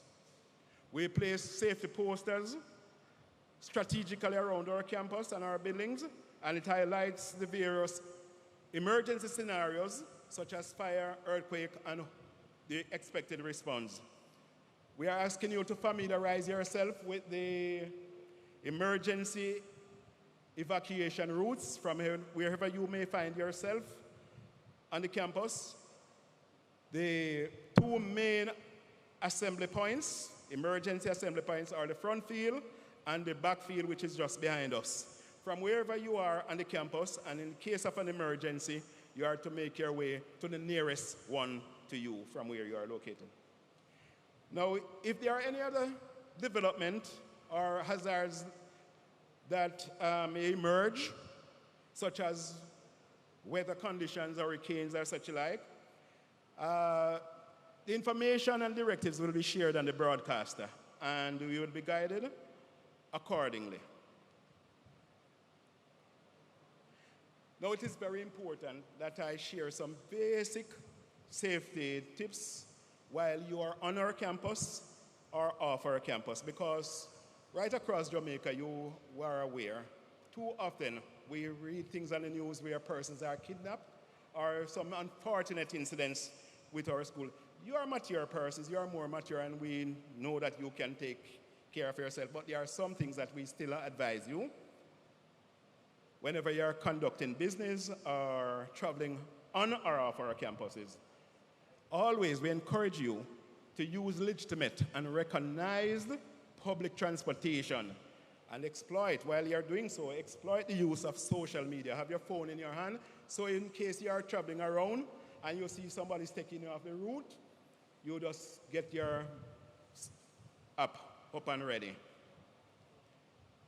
Seek information on the UTech bus shuttle service. You can get information from the student union and from the student services offices. At any time that you're going to anywhere, always share the information with your family and friends. Let them know your whereabouts and your expected time of arrival to your destination. When you're traveling around, avoid carrying around excessive cash, electronic devices, and any items of value with you, because they, can attract these type of persons who will snatch them from you. If possible, and you're planning your route, plan to travel with someone. They can also be a deterrent from, and help you to respond to unwanted station. The university is engaging with some private developers to develop some safety app for you where you can use your phone, just press a button, and we get the signal here if you are in danger, and we can locate you where we are. So we are working out using the technology to provide some service for you. But we'll hear more about that.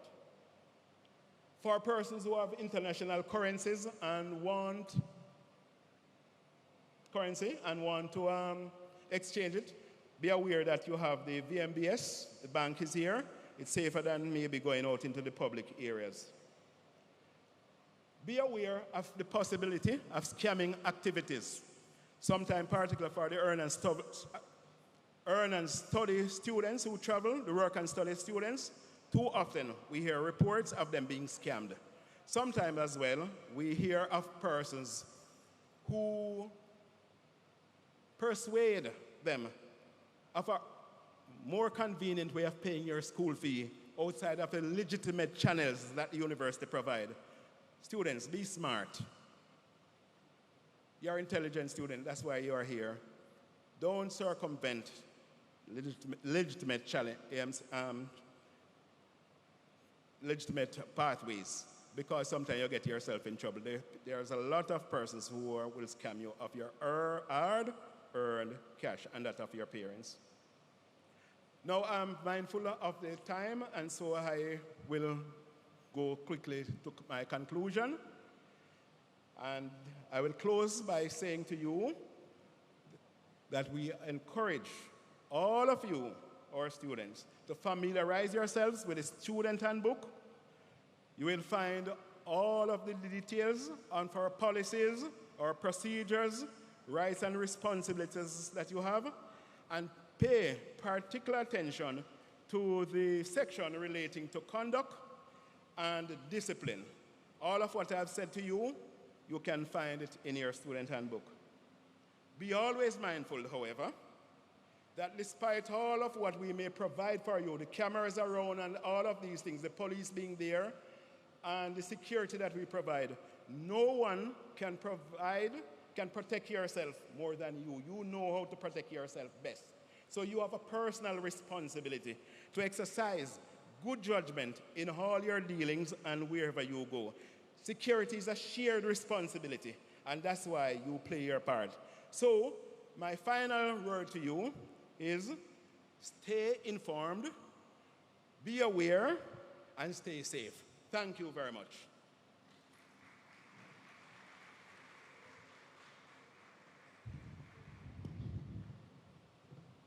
Okay, thank you. Thank you so much, Mr. Kelly. Thank you. So, folks, only a couple of us are left, and that's the end of the day. But we have some prizes to give away because we don't want to go back to the offices with the prizes. And so we're going to bring out the prizes. Let's bring them out.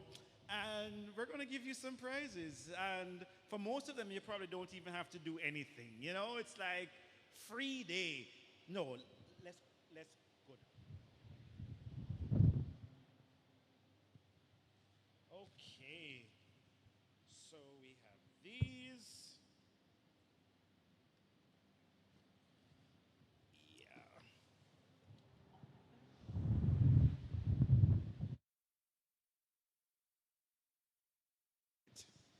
So we still have these prizes, and yeah, we don't want to go back to the office with them, so we are going to give away these prizes.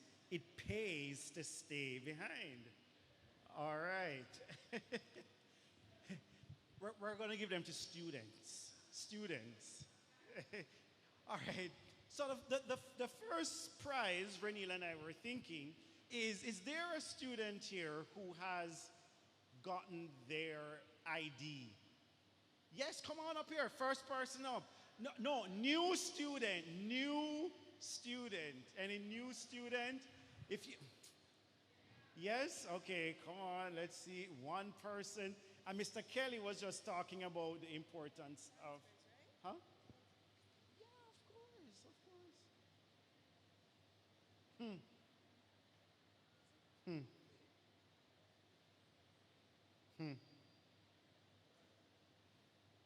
All right, congratulations, Geraldine. Geraldine, congrats.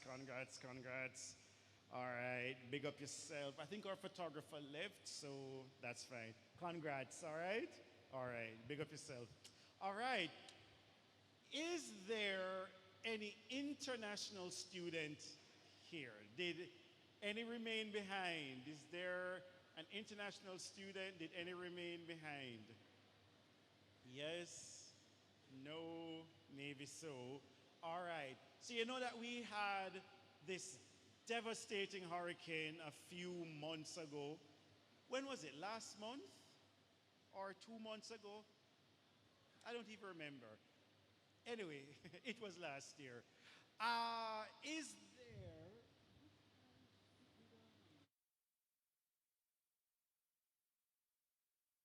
Is there anyone here from a parish that was devastated by the hurricane? You have to come down here. You have to come down here. New students only. No volunteers. New students only. I see somebody walking briskly.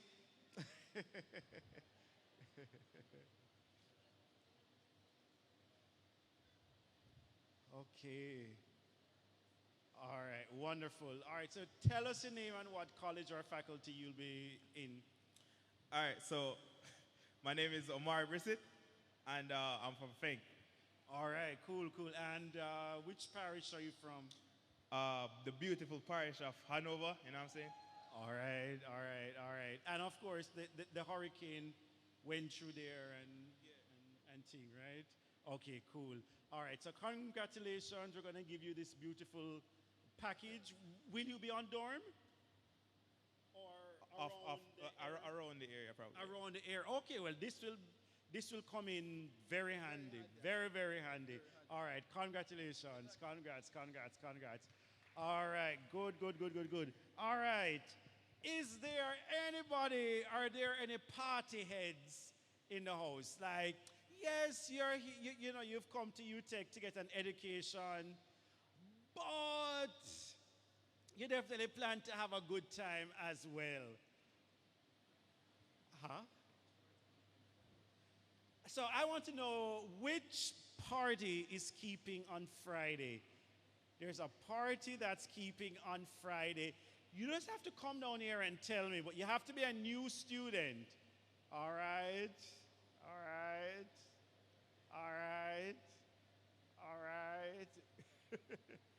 As she walks briskly.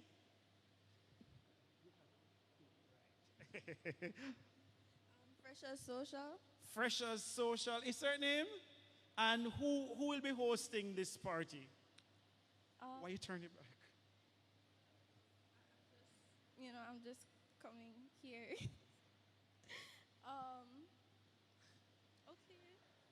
Okay.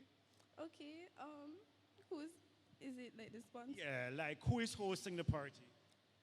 The Student Union. The Students Union, all right. And final question. Do you plan to brock out at the party? No, but just I enjoy myself. Okay, very good. Good answer. Here you go. Congrats. And this is courtesy of W.O.W.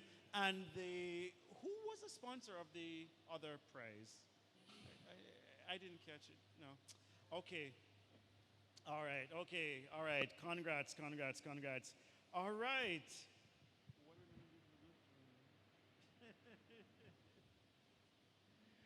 Oh boy. Okay, all right. So we have 2 more prizes to go. Who would like this prize? Just come up and it's yours. Congratulations.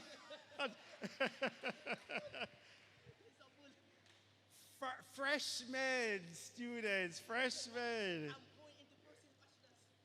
Huh? I'm going into pursuit bachelor's. You're going to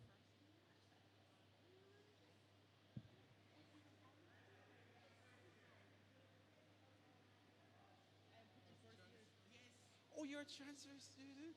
Okay, and our final prize goes to our transfer student.